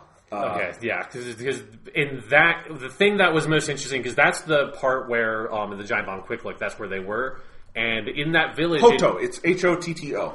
Hato. Okay. Yeah. Yes. Yeah. Hato. At least Homura is like fire related. That's true. And that's funny. It would be Hato. Because it's so Japanese, I, as someone who knows a little Japanese, read it as Hoto. I don't know if that's Which would be the Japanese way of pronouncing the English word hot. Yes. But, but in English, if I remember correctly, don't all the people in that village speak in haiku? They do speak in haiku, and apparently that is a tradition. There have been cities like that in all the Dragon Quest localizations going back a long time. Okay, that's interesting, because, in the Japanese version, they all just... They speak normal? They just speak Japanese. Yeah. And this is what I mean. The English localization team clearly took pains to, like... There's supposed to be regional variants. Like, and again, you can speak to I don't know if that's even a thing that the Japanese version attempts. Not like linguistically, no. Okay. Because they really did try it in English. And I think it's effective. I like it. I like that you go around and different places feel really different. Sometimes it feels a little broad, but I don't know. There is such a, like, storybook quality to Dragon Quest that I think that style of writing, even if it's not always there in the Japanese, it's still amenable to that. So I think it works for me. There's somewhere it gets like, there's the city on the coast that you go to that Sylvia is from. That's Sultina in English. Yeah, I don't remember what it is. But that's supposed to be like Spain, and they all talk like they're Spanish. Okay, and it's a little, that one gets a little thick because it gets to the point where it's hard to read. Not that Spanish is, I just mean like it's so kind of jumbled with the English, it's like, yeah. Yeah, because in the Japanese version, linguistically, people are all more or less speaking normative Japanese, and then and people will differ from that not because of where they are, but because of like where they are geographically. It'll be more to do with their age, their gender, or their like social status. So obviously, someone who's really rich and like there's like one woman that ends up. She's an NPC that kind of goes around into a couple of different areas over the course of the game and visits different towns that is clearly like incredibly rich noblewoman, and she speaks in Japanese, and it's like ridiculously over the top, super heightened. Like she said, she's actually a lot. She speaks the same way that the lady in Dragon Ball Z, who's the mom of the two like mullet kids that fight in the kids tournament. Yes, she's basically just that character, and she speaks the same way. And so it's more stuff like that, and the regional differences are communicated, as you can see in the English version, also through like architecture and clothing and like visual markers, and the vocabulary stuff is all used for like not regional differences, but basically social differences. Okay. And that's the thing. That is something that you can do a little easier than Japanese. Yeah, there's just more built in culturally. That's the way people talk at different levels.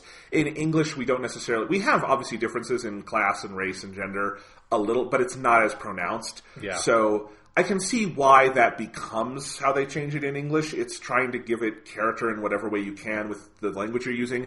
And I think it should also be noted, while I did not play the game with voice acting, there is no voice acting in the Japanese. Yeah. In English, this game was written to be in part spoken. So, like, some of the dialogue... Like, there the accent stuff makes a lot more sense. Yes, like, part of why you give Rab a Scottish accent is you want to have the actor do a fun Scottish accent. I don't necessarily need the fun Scottish accent. I've heard it. He sounds like Scrooge McDuck's more Scottish uncle. But it's still there. It's fun. It's fine. And it does make sense that, again, if you're making a spoken version of this, your written words are going to be a little more dialectic because you're thinking about speech. Obviously, not all the speech in the game is spoken. That would be impossible with a game of this size.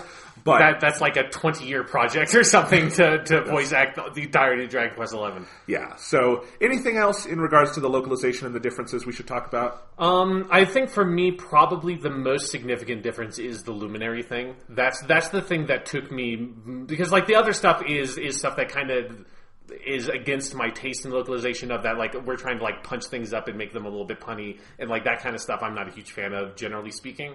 Like I think there are advantages to that approach, it just doesn't work for me. But the one choice that I think is very strange is changing Yusha to luminary, because and we definitely talked about this in a previous podcast, but to recap it because I think it is very relevant, the plot to Dragon Quest XI is playing off of a very standard Japanese Western fantasy storytelling trope. That if you have played any other Dragon Quest JRPG, if you played any early Final Fantasy like 1, 2, 5 basically JRPG, if you've like seen any sort of like vaguely Western fantasy-esque Japanese anime, all of them are like kind of playing off of this stuff. And the core like generic plot is you have the Yusha, which is the hero, who is, probably like destined, is like a chosen one kind of figure who must go on some grand adventure across the whole world, gathering party members together to fight the Mao, which is the Demon King. If you are, into Dragon Ball, that's like Daimao Piccolo, or that's like, the same kind of thing. It's because, it is playing directly off of that tradition. Like, that's the core plot structure that Dragon Quest XI is basically playing with. And so, yeah, your main character is known as the Yusha. That's what the mark on your hand like indicates you as being. Like everybody that is not like doesn't know you very well refers to you that way. And then you are going to defeat Ulunoga, who is the Demon King, the Mao, or you think he is at the very least. Who knows? There's a whole second Demon King. There's Mrs. Alpha or whatever the fuck it's called. It's a very confusing word to get to. But yeah, that's sort of like the core structure, and part of what like those terms are is that they are very generic. And that's what's interesting to me about using the word luminary, is that it's the exact opposite. It's a very specialized, specific, unique piece of like proper noun usage that is only used in this game, doesn't like hearken to anything else. Whereas like the standard way to translate it would just be like hero with a capital H. It would be. I see the logic. Hero sounds, because we don't have the same. We obviously have similar storytelling traditions, but we don't necessarily just say hero capital H for all of those. Like if I just say the word hero to someone, I don't know if their first association is this kind of mythical storytelling. If I were to say the word yusha in Japanese, that might be an immediate association, right? Sure, yeah. It would come to mind for sure. Like it has a more generic usage. Right. But I don't know, in Japan, do they say like that firefighter, he's a yusha for saving that cat? No, definitely not that, yeah. I guess that's what I mean. So I understand why you would use luminary, because you want it to sound like it's a title. He is the luminary. And the idea is that, and it makes some sense in the story, because you are trying to, like the Ma'o, Mordegon in English, is literally trying to shroud the world in darkness. You are trying to keep the world in the light. And so using the term luminary, of all the other English words you could use, is probably a pretty good one if you're not going to use hero. I mean, I'll be clear. Gun to my head, would I prefer a super faithful translation or a really punched up translation? I would go super faithful. But we don't have that. So, and no one else is going to translate this 100-hour game. So, I'm fine with it. I think they haven't changed the underlying stuff. So, like, all of those things you're saying, I think they're still in there. And especially if you know the plots of other Dragon Quest games, that all shines through just fine. I do see what you mean there with Yusha versus Hero. Probably on balance, it would have been better if they just called him the Hero. But I do also see why, for an English-speaking audience, they might think there's a need to do it. Again, not that I think it's the right choice necessarily. I see the logic. Sure, yeah. Well, yeah, there's definitely a logic there. Yeah. I just disagree with the choice. No, I probably do too. But I also played the game for a very long time. Right, yeah. And I probably should have realized it, but I was so into it, I didn't think about it. And I see that mark on his hand, and I think luminary. Whereas obviously you look at it, and it's the mark of the Yusha. Yeah, and someone says the word luminary, I'm like, what the fuck are you even saying? What? Yes. All right, so let's talk about the story. Because this is, as you said, it's very episodic. I think a good way to describe it, if you're like intimidated by the length of this game, is that it's like several seasons of anime. You know? Yeah. Whereas like a Persona 5 or something, like Persona 5 is similar in length. It's about 100 hours. Persona 5 is almost like a good novel, like a long, picaresque novel. Yeah, it's because it basically has, how many, like 10 or so, like, chapters, and they're, like, big, long sections each. Yeah. Like, Persona 5 is episodic. I'd like to be clear, like, there are little arcs that begin and end, but it is all flowing towards a very clear, like, it's going to a place. Yeah, and, like, the episodes are so huge that it's, like, hard to, like, specifically call it episodic. It's why the Persona 5 anime has felt odd to a lot of people, because they're sometimes taking those very large ones and making 2 episodes out of them, and it feels weird. Yeah, like each one could be about like 10 episodes of an anime. Absolutely. Again, it's 100 hours long, and some of that is dungeon crawling, but not all 100 hours. So, yes. So Dragon Quest XI is a little different in that I like your description there of this, what basic plot it's playing with, because I think it's one of the most interesting things textually about this game is how in conversation it is, not just with other games in its own series, but with this entire genre of fiction, right? In that it's also like a Dungeons and Dragons campaign, It is, you start, and you have to go defeat the Ma'o, Mordegon, whatever his name is in Japanese. Ulnoga. So, that is your goal. And 100 hours later, or so, with some twists and turns along the way, you're going to get there.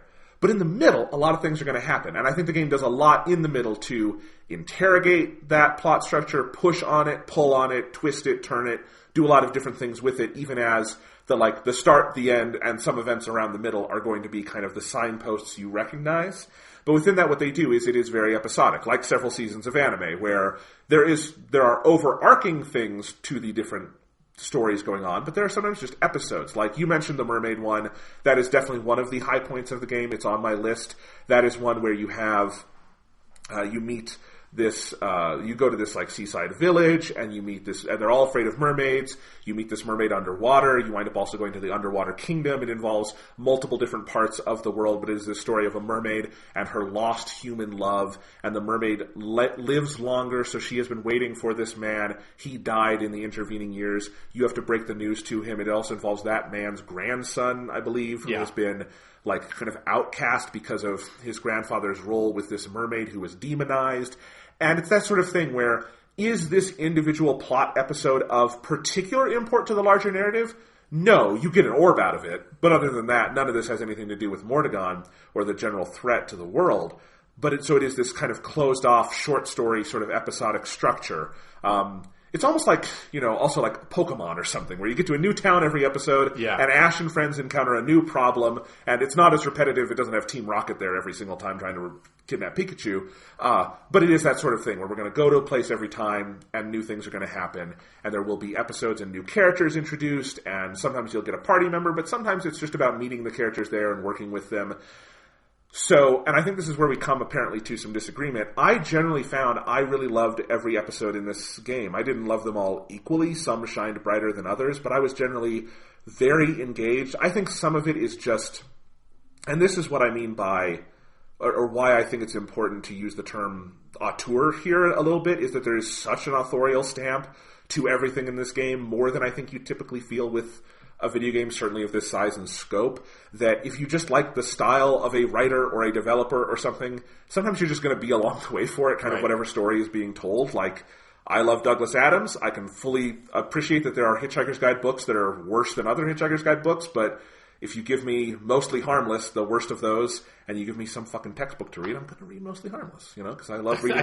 I think almost anybody would. Okay, give me those two choices. Let's do it a different way, and you give me, I don't know, Moby Dick. I'm sure it's really good, Sean. It's better than that, but yeah. Yeah. I would probably still, because I'm so into that writing style. But you wouldn't get to, experience Herman Melville's incredibly compelling argument that whales are actually fish and not mammals, even though they're definitely mammals. But he says they're fish. Okay, I will. Well, I would love to. This is an imperfect comparison, but you know what I mean, right? So some of it is just I love the roughly the prose of this game, both the written style, but also just the art, the pace, the music, those sorts of things.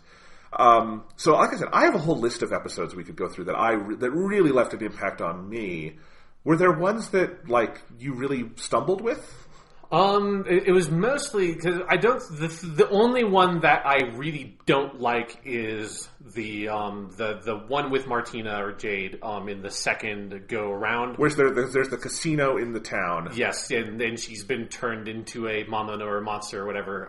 That is probably my least favorite too. It's just weird, it's inexplicable. It's the one that is you cannot get away from some of the weird gender stuff in this game that is not a huge problem for me specifically because Dragon Ball, Japan, I get it. Should we pause and have this conversation for people? Okay, yes, yeah, we should. Yeah, because it needs to be talked about in regards to Martina and Sylvia because there's some big cultural issues I think with those two. Yeah, there's some pervy stuff in Dragon Quest. You've got that puff puff. You've got that puffu puffu all over the world to go do. Although I don't know if this is probably true in the Japanese too. In most versions of it in this game, it's not an actual puff puff that happens. It's there's a couple of them that are straight up puff puff. But yeah, there's the classic because this is what they did to this in Dragon Quest 3 also, where you think you're going to get puff puff and it's a big muscle dude and it's yeah, big muscle dude. We should say Pafu Pafu it's like if you've seen in Dragon Ball when Master Roshi really wants to have Bulma's boobs in his face, that's a Pafu Pafu. Yes, it's meant to be onomatopoeic. That's what puff puff. Yeah. It's not a drug thing, it's a boob thing. Yes. Because I've heard it so many times in Dragon Ball, even reading it in English, I only ever hear it as Pafu Pafu. Right, yeah. But anyway, so that's Puff Puff. That is an obvious pervy thing going on here. There are other things, as you said, with Jade/Martina, with Sylvia/Sylvando. And I could totally 100% understand if you were an American English speaker who looked at that and said, this game really is off-putting to me, I don't want to play it. I get it. It's a differing cultural standard. Sean and I are sort of used to it because we've been consuming Japanese media for longer than we can remember. Yes, yeah. And we probably were introduced to the Pafu Pafu stuff earlier than we should have. Yeah, before we understood what Puff Puff meant. Yeah. We were inducted into the Puff. Or why Master Roshi would even want that. Yes, or why is the blood shooting out of everybody's nose all the fucking time of the show. Yes. This is weird. So, some of that is I think we're just used to it. We have a tolerance for it. There are different cultural standards, and it's tough to have those conversations, but maybe we'll have a little bit of that here. But yeah, obviously Sylvando presents some problems, and I think Jade probably presents more problems. Yeah, because with the Jade Martina side of things, it's not because most of the time it's fine because her character is like she's one of my favorite party members. That's maybe one of the reasons why I was so disappointed that her story goes absolutely nowhere after the first part, because she's so cool in that first part, and she's so interesting, and her relationship with Yusha is so compelling. Well, and I called her just kind of goes nowhere. I know, and I called her a wuxia heroine, and what I mean is like a Chinese martial arts hero. That's literally what she is. Like, we've talked this year about the King Hu films we discovered recently and really loved, like A Touch of Zen and Dragon Inn, and those have the wuxia heroine who's like a strong, stoic, noble woman who has had to like leave her noble home and go on a journey, and that's exactly what Jade is. Yeah. Even the spear, that is like a wuxia kind of weapon. Yeah, because it's not even just a spear, it's like I forget what the word is, it's like a naginata in Japan, where it's like a big curved top, so it's like kind of more of a slashing weapon, which is like it's either that or nunchucks are the two coolest weapon types in anything. Like, It's like you give someone a fucking naginata or you give them nunchucks, I'm like, I am all fucking on board with this lady. And Jade is awesome. She is obviously pretty heavily sexualized in her character design, but that is not part of her character until you get to this event in the second half of the game. And I agree, it's probably the weakest episode in the entire game, the one where you get Jade back because she has been like possessed by a demon, and she is obviously very hypersexualized. She's in a bunny suit, all these different things, and it does not then tie back into her character. She reclaims agency in so much as we get the mind wiping off of her, but she does not then kind of go back to the role I think she once inhabited. And you're right, while there are significant events in the story with like the king of Heliodor and all of this, who she is the daughter of, she doesn't like go take her place on the throne or anything. And her character doesn't have any like event past that point. Like everybody else has something. Either it's like very directly related to the main plot, which is what I was saying earlier with the main character, Greg, and then the twins. They are all directly into the main plot boat for that whole second part. Camus has his whole thing with his sister. Ro has his whole thing with the most Dragon Ball part of this game, which is when he is training in the afterlife with his deceased master, and he's so learning good. how to do basically the fucking Big Bang attack. It's so good. It's that part is really fucking awesome. It's so awesome that like I wish it was longer because it's so brief. But yeah, everybody else has at least something. Yeah, Sylvia has the shit with his dad. That's the stuff that he has.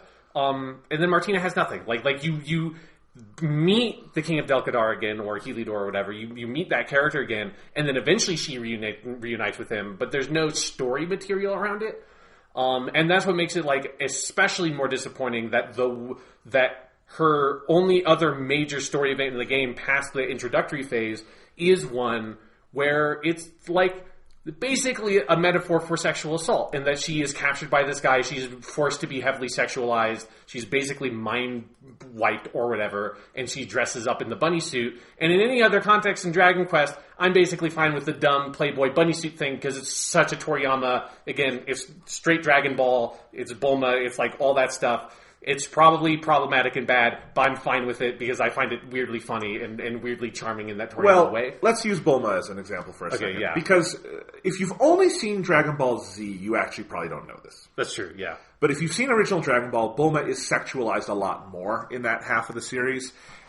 And the thing is, if you're going to watch Japanese media, or just like, I don't know, older media in America, or sometimes just media in general, because sometimes this happens everywhere, right? Yes. But this is a thing that definitely happens in anime sometimes. You have to hold some contradictions in your mind, which is that Bulma can be very unfairly sexualized early in Dragon Ball, and it probably is harmful, and it's like people peeping on her naked and stuff, and things that we would say are really not okay, very rape culture-y kind of stuff we would see as today, right? Yeah.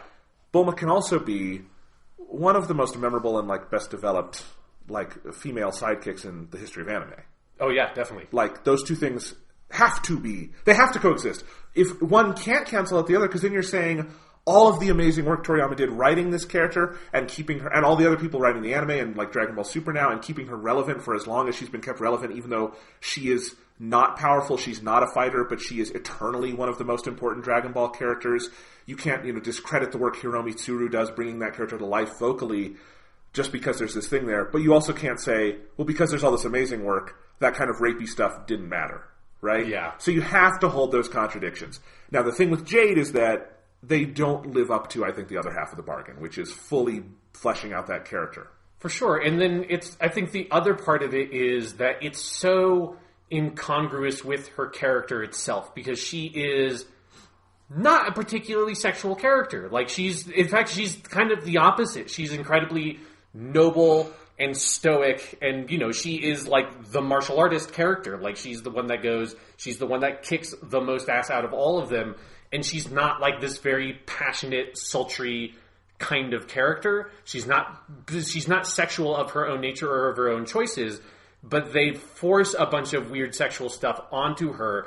And there is like a big difference between that and Bulma, because Bulma is only particularly sexualized in the early Dragon Ball stuff, where there's like underage, like problematic stuff there, of like differences between like age of consent and everything between America and Japan that we do not have the time to get into.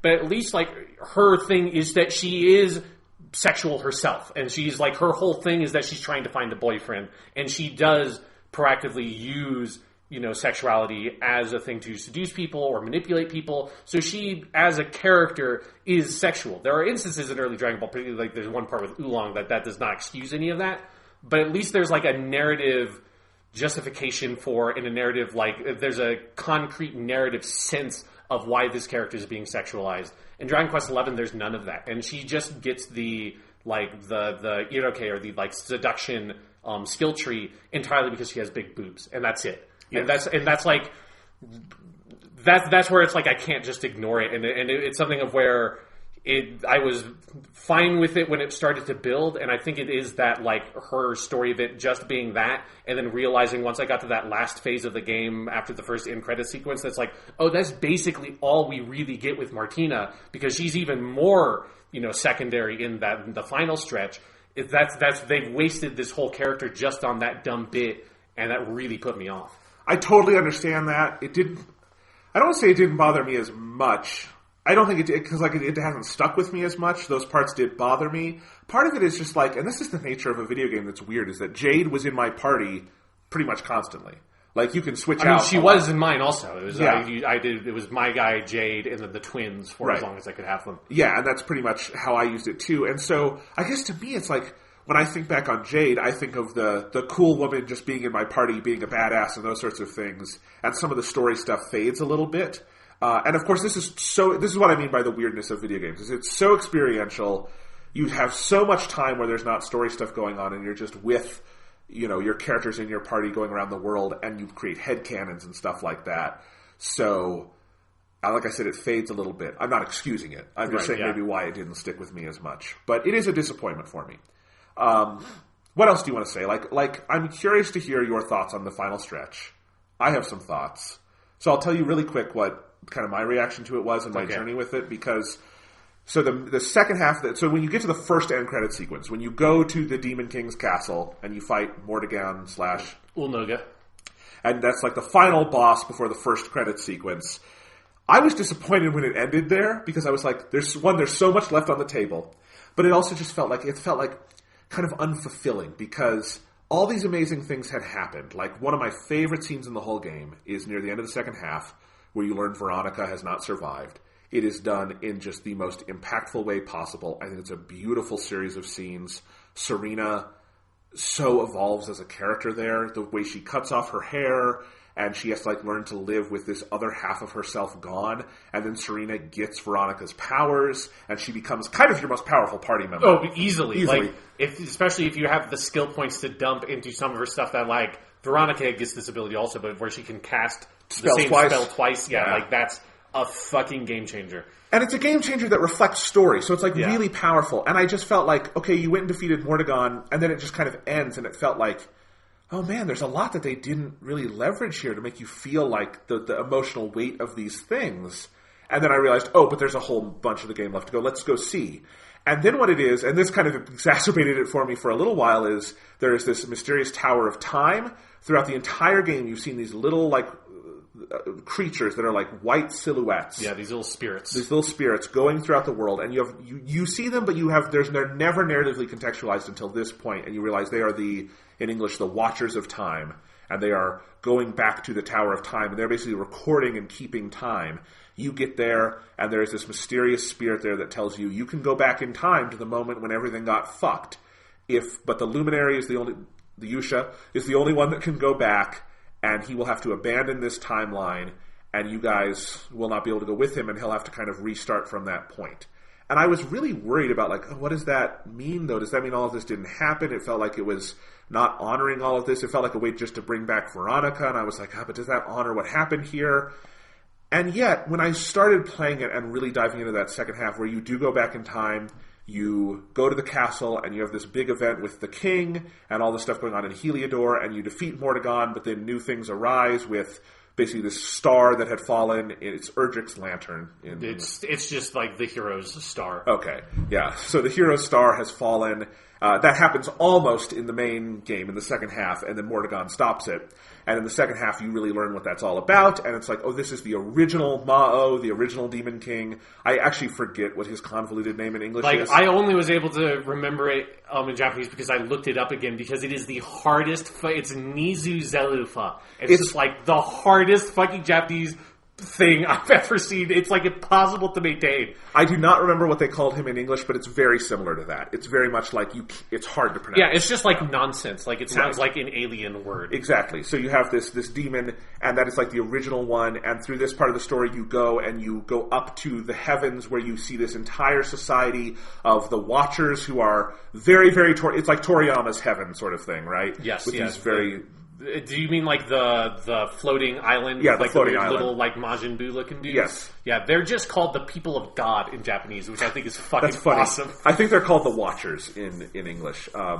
Let's see. I'm trying to see if I can find this name, because it's Kalasmos. Oh, that's different. Okay. That's not what I thought. It's like Calamity. It's Kalasmos. Yeah, that has more, like, I can't think, because like Ulnoga, there's like a whole name thing with that in like Uda, which is like means to like behind, or like kind of like it makes me think of the word betrayal, uragiri, and so there's like a clear. That's where I think like you can have like the Mordegon or whatever is a very like evil name. Like that makes sense. Nisa Zelfa, I don't know what the logic in Japanese of why they named that character. No. So Kalasmos makes sense as an English version of that. It's still like an awkward. Yes, it's still awkward, that like SM sound. So anyway, but you're going to fight Kalasmos. You go up and you had seen one Watcher or one person of God earlier in the story during the dark part of it, where you're trying to reforge the sword. And in the second half, you see their entire society that had actually been destroyed without your knowledge in the other timeline. And that is such a beautiful part of the game, and meeting them, and just, it kind of refilled my heart with the game. And I really got back into the story here. I really liked all the stuff where you're learning more of the lore about Loto/Erdrick and his companions and all of the things that happened there. You learn that the spectral figure in the tower is Erdrick's companion, the original Serenica is her name in English. Seneca, and all of that. And it is this, as you say, the echo of the elusive age, and it is both the age that you literally have fled from, but also the age of like your forebearers as the former Yusha.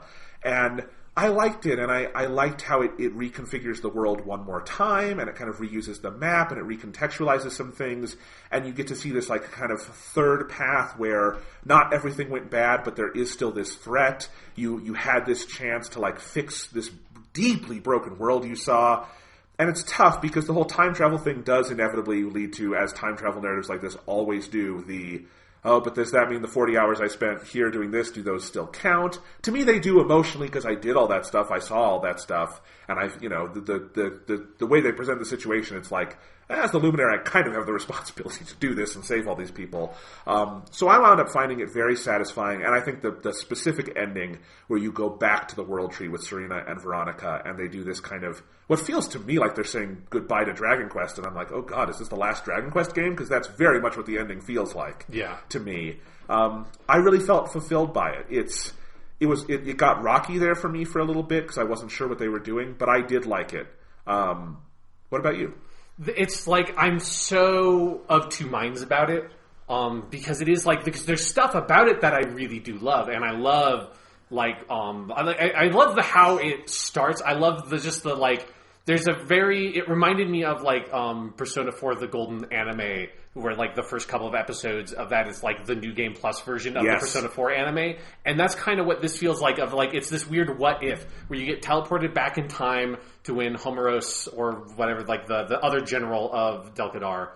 He comes and betrays you, and it's like, oh God, I can't believe that this fucking dude betrayed me. How is he's betrayed? Curse your sudden but inevitable betrayal. Yeah, it's like the most fucking just like obvious betrayal in the history of anime and Dragon Quest. But so Homeros shows up and does all that shit, and you find out that the king is actually Ulnoga, and all that happens, and you lose the original hero's sword. And everything that's the turning point when everything goes to shit. So you go back to that point in time, and you're like, oh, but actually now I'm like level 80, motherfucker, and I can fucking smoke you so hard. That part is so cool. I love it. Yeah, and then I love that like they transition from that into, like you said, I thought it was really smart that doesn't just immediately turn into, and then Ulnoga reveals himself and we have the fight right there and I just kill him. And instead we all go back to Delgadar and then he tries to steal the sword in your sleep. It's a little bit confusing because like it's so unclear how much the Yusha retains of the past and how much he doesn't, especially because there's like, I don't feel like the game is particularly equipped to try to play with a like difference in POV between the player and the main character because they're so unified. So there's a little bit of messiness in that regard. But other than that, I think the story there is really interesting.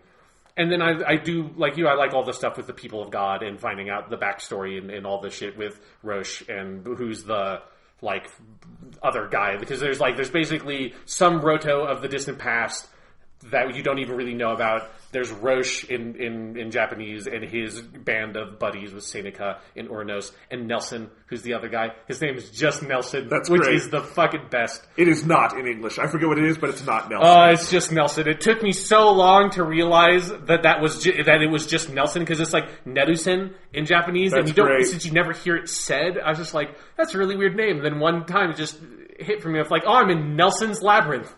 Wow, like I'm going to go visit Nelson's Inn and then head over to Nelson's Labyrinth so I can go have a face-to-face chat with this Nelson guy. But anyways, I like all that story stuff and covering the past there. But it never quite gets away from, for me, like the sense of everything that was lost by you jumping backwards in time and like everything that was abandoned of the everything that they all learned and how those characters all grew in that the crisis of what happened after the Tree of Life fell. And there's like, I don't feel like the game ever is ever is interested in trying to like bridge that gap or do anything interesting with that dissonance. And I kept on waiting for it to really like do something about that, of feeling like it's awesome. Like, obviously I want Veronica to be alive. I'm not a monster. But at the same time, you've robbed Senya of so much of her personal growth by jumping backwards in time and changing this timeline and like having this weird timeline where everything turns out perfectly and Camus' sister gets cured of her golden, fever thing, without there being a big boss fight. And like it's like you go back through everything that happened the first time. You go back to the Homura village and everything that happened there with the dragon and the volcano and all of that. Instead of it being a tragedy, it's like perfect. And you go back and you do all of that stuff. And it's like, obviously the world is better for you having done it, but at the same time it felt so wrong to me. I agree. And the game never addresses that, and I feel like it was such a missed opportunity. My biggest complaint is I do wish, because they do a little bit in so much as like, it's optional, you have to go seek a lot of these out, but they do some kind of recreation of most of the characters, like character growth moments. Like you can go back to that city by the sea and essentially do the same thing with Sylvanda where he makes up with his father. Yeah. It plays a little differently, but he gets the same kind of character moment. But to me, like, I agree. The best stretch of Dragon Quest XI, I think most people would agree, is probably the second half, the dark stuff, right? Yeah. And it's like the most consistent stretch of, like, before that, there are individual points that are like peak really high, like the mermaid story. But that dark section is where it's like consistently very good, with the one exception of that Martina bit. Other than that, it's like so good for a long stretch. Because that's what you say. It's all these characters being pushed to the brink in this broken world, and these amazing episodes where they have to find out something really deep and important about themselves.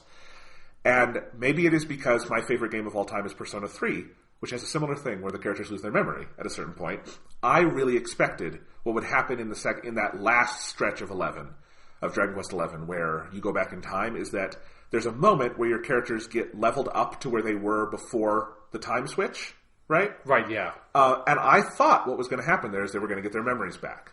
And that I thought the Luminary remembered this stuff, and I thought they were going to be granted by the Watchers, or by the people of God, their memories from that other timeline. And no one else in the world would. But these 8 people, because they were important enough, and they made this journey, and they did these things, they would be the carriers of this other timeline. And they would carry that with them. And then to me it would have been perfect. It would have been like, that stuff happened, it mattered, they had those character revelations in that way, but now they're in kind of a different state. You know? Yeah. Which is kind of the Persona 3 thing. They don't change time, but it's like at the end of the game, and now I'm spoiling a different game, but it's Persona 3. We spoiled Persona 3 on accident, must be like a dozen times on this podcast without putting a warning. Right. Where all of that is wiped from them. They live several months where they have not learned the things they learned and internalized, right? But then on that last day, as the protagonist is dying, it all comes flooding back, and they are those people. I think you could have done that in Dragon Quest XI. And I'm kind of weirded out that they didn't. Yeah, it's a really strange... Because I just feel like there's a number of different routes they could have taken, and they just sort of took the most, like, easy video game route of, like, because it is stuff like, oh, they just get their levels, and we just get their levels get up, and they unlock, like, their tree again, and you just, like, fill out their tree again, and all that kind of stuff. And, you know, and Greg is in your party. There's no reason for that. Like, they put a justification of, like, oh, Martina wants to travel with you, and so she's the princess, and so, of course, he would go with you. But it's like, he and I have no relationship fucking whatsoever. Like, he did, like, the last time we saw each other, he was trying to kill me, and then now we're like, oh, I guess you're okay, cool. That's it. Whereas in the Dark World story, you had to come to this, like, deep, wrenching lesson about each other where you see Henrik as this incredible hero who, like, in those 6 months when you were a fish, which is a weird moment in Dragon Quest XI, he was, like, doing everything to keep this world together, and he had actually saved the people of your town, and he was a deeply good person. And you connect with him because you see he is deeply good, he sees you are deeply good, you need each other, and you become real friends. Yeah. And that is the biggest disconnect to me in the last act, is that this Henrik, I see him sitting by the fire, and I see the other Henrik, who is like my best buddy by the end of that game, but it's not him. Yeah. Right? And so I agree, it's an issue, it never quite resolves for me. I can't exactly say why I got past it. Maybe I just spent enough time, because really what that last act exists for is for you to go do endgame content and some of the bonus grinding things. Hang out in Nelson's Labyrinth for a little bit. Yep. All of that, and do all of those things. And I love all of that, and it's really fun to play, because again, the more you push against this combat system, the better it gets. But yeah, I think the story could be better. But, you know, as I've said often on this podcast, sometimes it's like, it could be better in this way, but I liked it for what it was. You know, it's an imperfect world. But it's the kind of thing of where I think, because it is, like, it also just makes you think about, you know, it's stuff of, like, the game is too afraid of taking something away from you, and it's the stuff of, like, even Martina keeps her devil mode thing, her ability she got, because of, like, all that weird shit that happened in that second bit. And it's like, there's like, at least there's some vague justification with the princess being here, so the knight from that kingdom is going to be here as her bodyguard. Even if there's no character relationship there anymore, at least there's a narrative justification for him being in your party again. There is no justification for why she gets devil mode back. Yeah. And it's that kind of stuff of, like, if the game was willing to take things away from you, it would maybe be a worse video game in a certain sense, because that in-game content would then be very different. But it would be such a more interesting story and a more interesting game to me if it was willing to say, no, fucker, you went back in time. Like, you changed this shit, and that is, like, matters and is something that, like, will stand. And is, like, is, you know, and have that making the choice to travel back in time should have more consequences on you, the player, and on the main character, and it has none. Yeah, I understand that. And I think this kind of thing generally bothers me in video games less than you. Yeah, I agree. But I do understand it, and it's like, let's do a good example here. And maybe we should say, before I do my example, we should say, maybe this is one area where the game's very staid JRPG roots are maybe a downside. Yeah. Is that this is an old video game design kind of thing, right? Yeah, it's very traditional, where you have the end game, and it's like, we'll just give you everything, and you can, like, go do all the challenges and everything. Yeah. Right, and we would probably agree, you and I, that by and large, maybe 90% of the staid JRPG things in this game, I love them. I'm glad they're there, right? Yeah. But maybe this is the 10% that could and should be updated. Yeah. So as an example, Persona 5. We love Persona 5. I'm going to spoil a little bit of Persona 5. I feel more bad about spoiling Persona 5, but I'm going to been out for 2 years. It's been out for 2 years. So Akechi is the bad guy in that one, right? Yes. Yeah. Yeah. And Akechi is he's the light Yagami of that game. And he's the guy who joins your party that then betrays you. Yes. And that whole game, you are waiting for your last party member who will have the last set of Persona skills that all your other party members do not have. Because in every other Persona game, there's the different elemental abilities. And once you have the full party, every party member has one of those elemental abilities, right? Yeah. And you're waiting for, what is it Akechi has? I think he has the light element. Stuff. Yeah. And you're like, man, my personas have light, but none of my party members do. Then you get Akechi, you do an entire dungeon with him, he has light powers, and you think, and you've been thinking this whole game, Akechi seems like a rotten apple. But now he's in my party, he's got this missing link, I must have been wrong, right? You and I went through that same evolution. Yes, yeah. And then you kill him! He's not just evil, he doesn't just betray you, you fucking kill him. Yeah, and he is gone. He's dead. He never comes back, he's not resurrected, he's fucking dead. That's a dead teenager in that game. And so what the Persona 5 developers chose to do there is to prioritize story over gameplay in this way. I would say they're in sync, but what they've done in the prioritization is to say, okay, by and large in Persona 5, you are not going to have a team member with light abilities. We're going to hold that back so that we can do this bait and switch sort of thing and keep you guessing about the character Akechi. That's the thing that Dragon Quest XI is not willing to do. Is that a good example? Yeah, because they kill Veronica, and then they do, like, I think, having then Senya get those abilities is very smart because it makes her very powerful, but it also, like, inherently changes the dynamic of the party because now, like, she has all these abilities, but she can only have one turn. So even though she's very powerful, having her in the party is still very different than having old her and Veronica in the party because then you have a turn that you can use both healing magic and destructive magic with those two characters. Yeah. And so, like, in that second bit, in the second part of the game, they do that thing of they take something away from you and they give enough of it back that it's not, like, crippling, but it is enough to, like, it changes, like, a narrative thing that occurs materially changes how you play the game, which is, I think, is incredibly effective. And, like, that whole stretch with Senya, like, you'd have to be a fucking monster not to have her in your party for the entire stretch past that point. When she cuts her hair, she's in your party 100% of the time, even if you don't need to cast spells in a fight or something. Like, she's never coming out of that party. Agreed. Because she's very powerful, but also there's just, like, narratively, you'd have to have no heart to take that away. And I think it's why it's one of the most powerful stretches of the game, because it is a place where Dragon Quest XI perfectly aligns gameplay and story. Yeah, but then the problem is once you get to that last bit, it feels like there's so many narrative consequences and complications that occur that the player feels, like I felt very tremendously, like, conflicted, not in a bad way about the story choice, but just like complicated emotions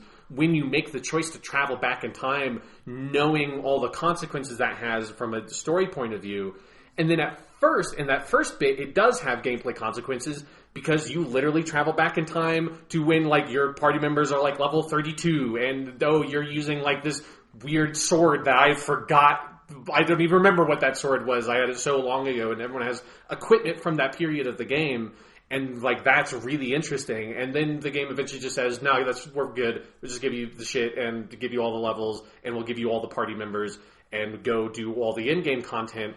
But there's still all this other story material left. And it would be one thing if there was just an extra in-game mode that was just extra bosses and extra levels, and you can get all the achievements in side quests and, like, give you that, like, this is, a weird end game thing that has basically no narrative justification but is only there for you to, like, push the limits of the game systems. That would be one thing. But they kind of try to, have their cake and eat it too with that. And it just ends up kind of, like, being self-defeating, and it made the ending, like, I enjoyed the very, very end part kind of, like, a bit, but it wasn't, like, I was hoping it would be very impactful, and I came away from the very ending being like, oh, that, like, some of that stuff was kind of cool, and then kind of forgetting about it a little bit later. And for me, the game is far more memorable if, like, when you, at the point where you end with killing Ulnoga, and then maybe, like, the very beginning of the time travel thing, and that past that, it's just like, I don't even really remember what happened. All right. So I think we disagree on this a little bit. I think we actually agree in some of the broad strokes, but maybe just how we experience it. Yeah, I think it's different. Like the how much it affect our enjoyment is different. Awesome. Okay. So I'm going to say we go for another like maybe 20, 25 minutes because I have to get somewhere. But fair enough. We've talked a lot about this game already. It's okay. Here's what I want to do, Sean. Okay. I have kept a list of the moments in this game that either made me fucking cry or just impacted me very deeply because this game has a lot of them, and I've been waiting to talk about them. And that's why I was impatient for you to finish the fucking game, because I needed to talk to someone about them, and no one else I know had played it. Okay. So, let's go. Okay. I'm going roughly chronologically here, but we'll see. Early on in the game, this is the moment where I knew I loved Dragon Quest XI.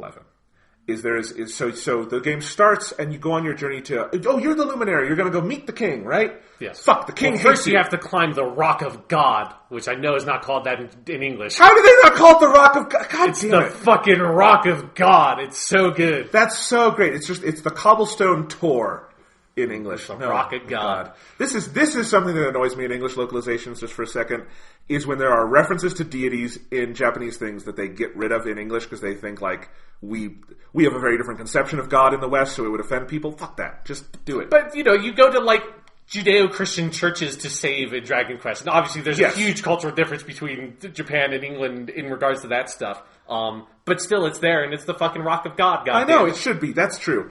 Because I love all the church stuff in these games. Yeah. I fucking love it. Anyway, but so early on, so you climb the Rock of God, you go to the king is like, actually I hate you, we're going to try to kill you. This is when you meet Eric/Camus, all of that. You get away, and then you go back to your town. Yeah.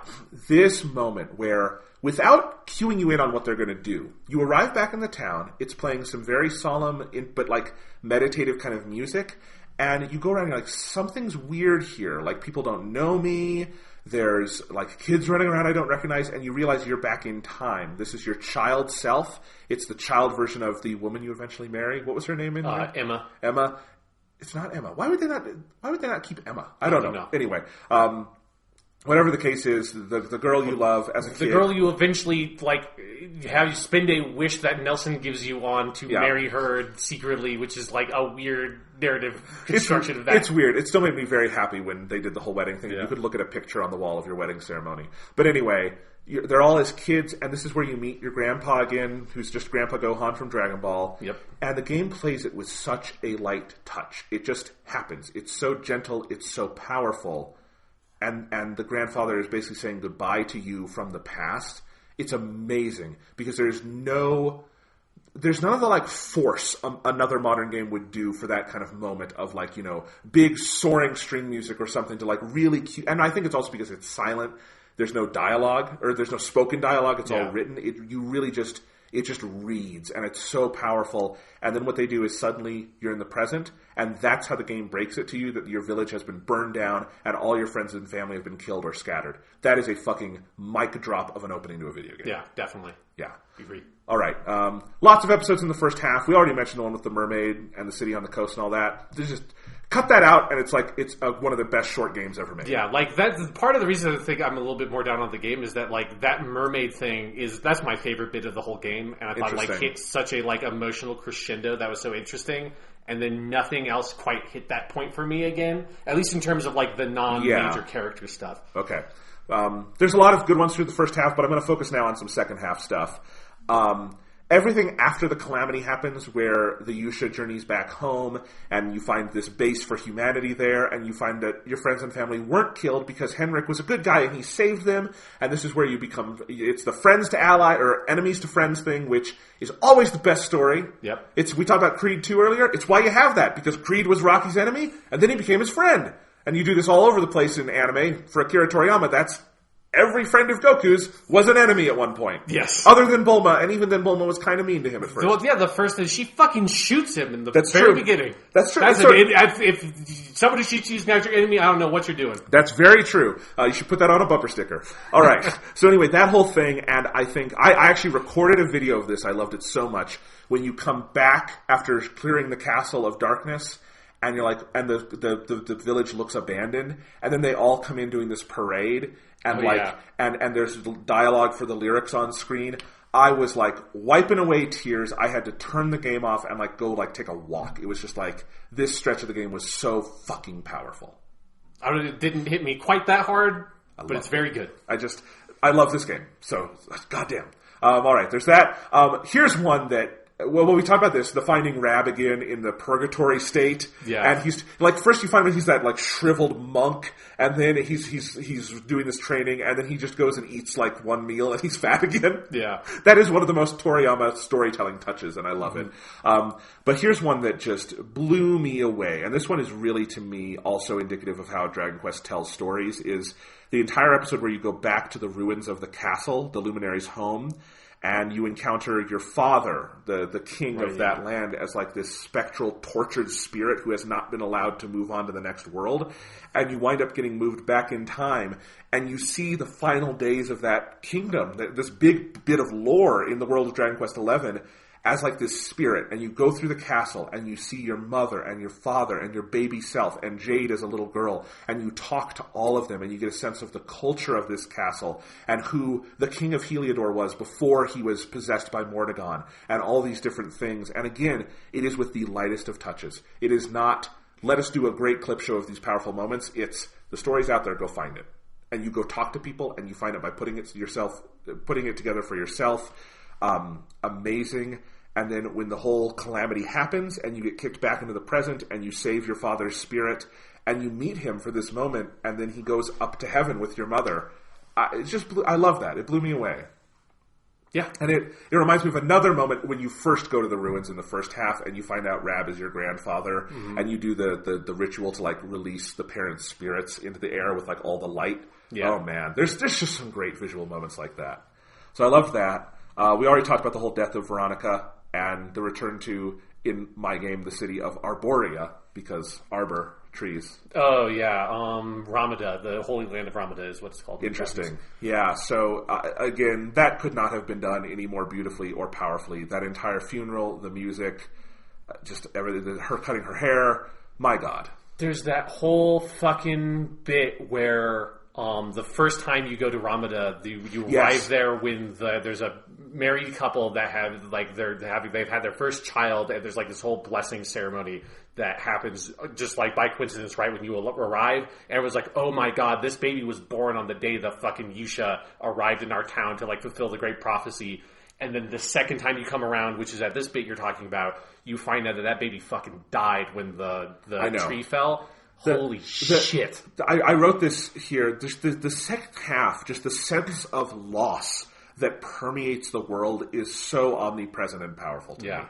Here's another from the Veronica bit and Arborea, that town, that here's the brilliance of the design of this game. And by design, I also mean just the world map as they've laid it out, is that when you go to Arborea for the first time, you can go down this path and there's this clearing where there's a tree and it's completely silent. There's no sound. And there's kind of no reason for that to be there in the first half. I think there's a kid who gives you a quest. Yes. But that kid could be anywhere, right? Mm-hmm. And you're kind of wondering, well, what's this here for? Because most locations in Dragon Quest XI have a story beat. Eventually, it might take a really long time to get there, but every location is there for a reason. And the reason is, 30 hours later when you get back there, that's where you find out Veronica has died. Yeah. That's where you make her memorial, and you can go back there every time and just sit in silence and think about your dead friend. That is great game design. Yeah. Yeah. Just again, how the game uses its whole map in that dual way with the two. I also thought, as a scene in the third part of the game, going to that Kingdom of the Sky for the first time, where the people of God live, it's so beautiful, and it's just, there's such magic and I think this is what reignited my love in the game. Is at this point you've kind of seen every inch of the game's map multiple times, and this was a new place, and it is so wonderfully Toriyama-esque because they are all living in Namekian huts, but they basically look like the Namekians and the Majin Buu people fucked, and that's what they are. That's your new OC for Dragon Ball Xenoverse 3. Yes, exactly. So, and it was just so cool to see that again and all the kind of lore around them. I loved all of those scenes. So that's a list of the ones that maybe hit me hardest. And I was kind of doing that off of my memory over the last couple days, knowing that we were going to talk about this. There are probably more, but again, this game is 100 hours, and we could talk about it for a very long time. Yes. One area I want to just at least... We can't move on without mentioning... I don't know what it is called in English, but the Little Metal Academy. I love it! Raises Stekina lady, the wonderful little ladies... to collect the little medals, which are the dumb collectibles in Dragon Quest games that are scattered mysteriously all across the world. And there's so much weird lore behind the nature of the little medals and where they came from, and you're just going around, and there's just like monsters that are attending this academy that have like Japanese, like actually they're more like kind of like French schoolgirl outfits on, and there's not much story or anything that happens there. It's just a dumb little location for a bunch of quests, like side quests, and you to get items by turning in your medals. And there are some really good side quests there. I love that entire area, and it's nice that you reference that they look like French schoolgirls, because this is the area of the map where the people are extremely French. And here's what the place is called in the English version, Sean. Okay. I do not speak French. I want to be very clear about this. So I'm going to try this, but I don't know French. It's l'Académie de Notre Matra les Médailles. It's like les médailles, like médailles. So maître, I guess, is like, matron or something. But maybe. I think there's more like that might be like school, matriculation. Yeah. I think. Oh, that's true. Maître, yeah. We neither of us know French. No. Yes. This is the master. It's master in French. So master of medals. The Notre Master of Medals. That is awesome. It is a wonderful name. They are all very French there, and it makes me laugh very hard. I love it. And there's the like weird Yankee girl, and like in Japanese you call her Yankee girl. Like she's the weird like tough girl that's like standing like squatted down by the tree. She's great. That like you need to give her like a whip or something to give to one of the teachers. It's just like, what the fuck are you doing here, strange girl that's from like a 1980s manga, like from like Great Teacher Onizuka or something. Okay, so I translated this because it's presented all in French, but in English this would be the Academy of Our Master of the Medals. That's good. It's very good. I think that is a localization choice that is. I love it. Yeah. Chef's kiss. It was because very that is very evocative of like what they're doing with Japanese in terms of that place, because it might as well be like Our Lady Maria's Academy of the Little Medal. Oh, I mean, and the thing is, we could dedicate an entire other episode about this game, just about the places that you see and different NPCs and just what a wonderful world it is to go around. Monsters and my god, let's talk about that for a second. Like, because we've touched on the combat system here. We've touched on it in other episodes. I don't know if there's a bunch to add, but Sean, there are no monsters like Akira Toriyama monsters. I agree, and there are a lot of them in this game. You're still getting new ones near the end of the game. Sometimes they're variations on older ones, but they're pretty significant variations usually. Yeah. And it is nuts to me how many there are, how fun it is to fight against them. It's goddamn delightful. And then you add on this incredibly deep JRPG combat system. Like, by the end of this game, I never wanted to stop playing. This is the rare JRPG where I probably enjoyed the combat more near the end than I did at any other point, whereas in most JRPGs, I'm ready to be done with it at that point, right? Even ones I love. Like, I love Persona 3. I'm ready to get up that fucking tower at the end, you know? Right. And see the ending. This is just, in part because, Personas are pretty cool. Atlas has some great monsters. You can't beat Jack Frost, but they're not Akira Toriyama monsters. It's definitely true. Yeah. So all of that, oh man, it's so great. The music by Koichi Sugiyama is so good. And I know... I wish there was more of it, because it gets... It's excessively repetitive at a certain point. And I get it.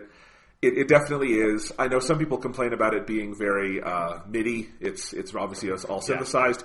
I like that. It's charming. I think. Yeah, I don't have a problem with the MIDI-ness of it. Yeah. It's more just like the fact that there's kind of like 2 town themes in the game, sort of, and there's the one field music that's just like it's a bit much. It's a bit much. It's again, I think there's just something about Dragon Quest, and this is what you get when you have something that is this clearly auteur, driven. Like, there's such a voice to it, where the voice, if it resonates with you, it's going to resonate very, very hard. And it just, I think I have fallen in love. Like, I have bought the other Dragon Quest games, and because then a million other super long video games came out, I have not had time to go back and play them. I would love to. I plan to. I've played bits and pieces of certain games, but like, this game was just it was a revelation to me. It really was. I adore it to death, for all the reasons I've said here and many more. While also, like, I totally understand what you're saying, Sean, about some of the issues, because they're there, and I think there's ways this game could be even better. But to me, it's like I love it for what it is so much, and I'm sure this is not the last time we're going to be talking about it on this podcast, because... Yeah, there will be a Game of the Year discussion, for sure. Yes, where it'll probably be at least on your list, if not... I would be I think it is basically possible, not because, like, there might be 10 other games that I like more than Dragon Quest XI that came out this year. I don't know. I do not have time to play enough other video games to push it off the list. That is 100% for certain. Yes. Man, I love this game. Anything else to say about it, Sean? It's a damn good game. I think it could have been better in the end, and it's like my major issue with it is mostly that, like, I think it misses something in the cumulative impact, that it's like the individual things can be so good, and that mermaid story is like an all-time classic fairy tale story for me. Yeah. And it is that, just like, I think it misses a trick by not fully committing is kind of what it feels like, because there is stuff in that last bit that is amazing, and we don't have the time. Maybe this will be something we'll talk about more in the Game of the Year discussion, but the actual ending of this game tells you that this whole game takes place inside a fairy tale book that exists at the beginning of Dragon Quest III. I don't know if you understood that context. I did. Okay, yeah, because that's fucking weird. I mean, I understood that it's showing the build up to. Isn't Dragon Quest III though the earliest point on the timeline? Yes, Dragon Quest III is where Roto exists, because this does not take place in the same world as Dragon Quest 1, 2, 3. Okay.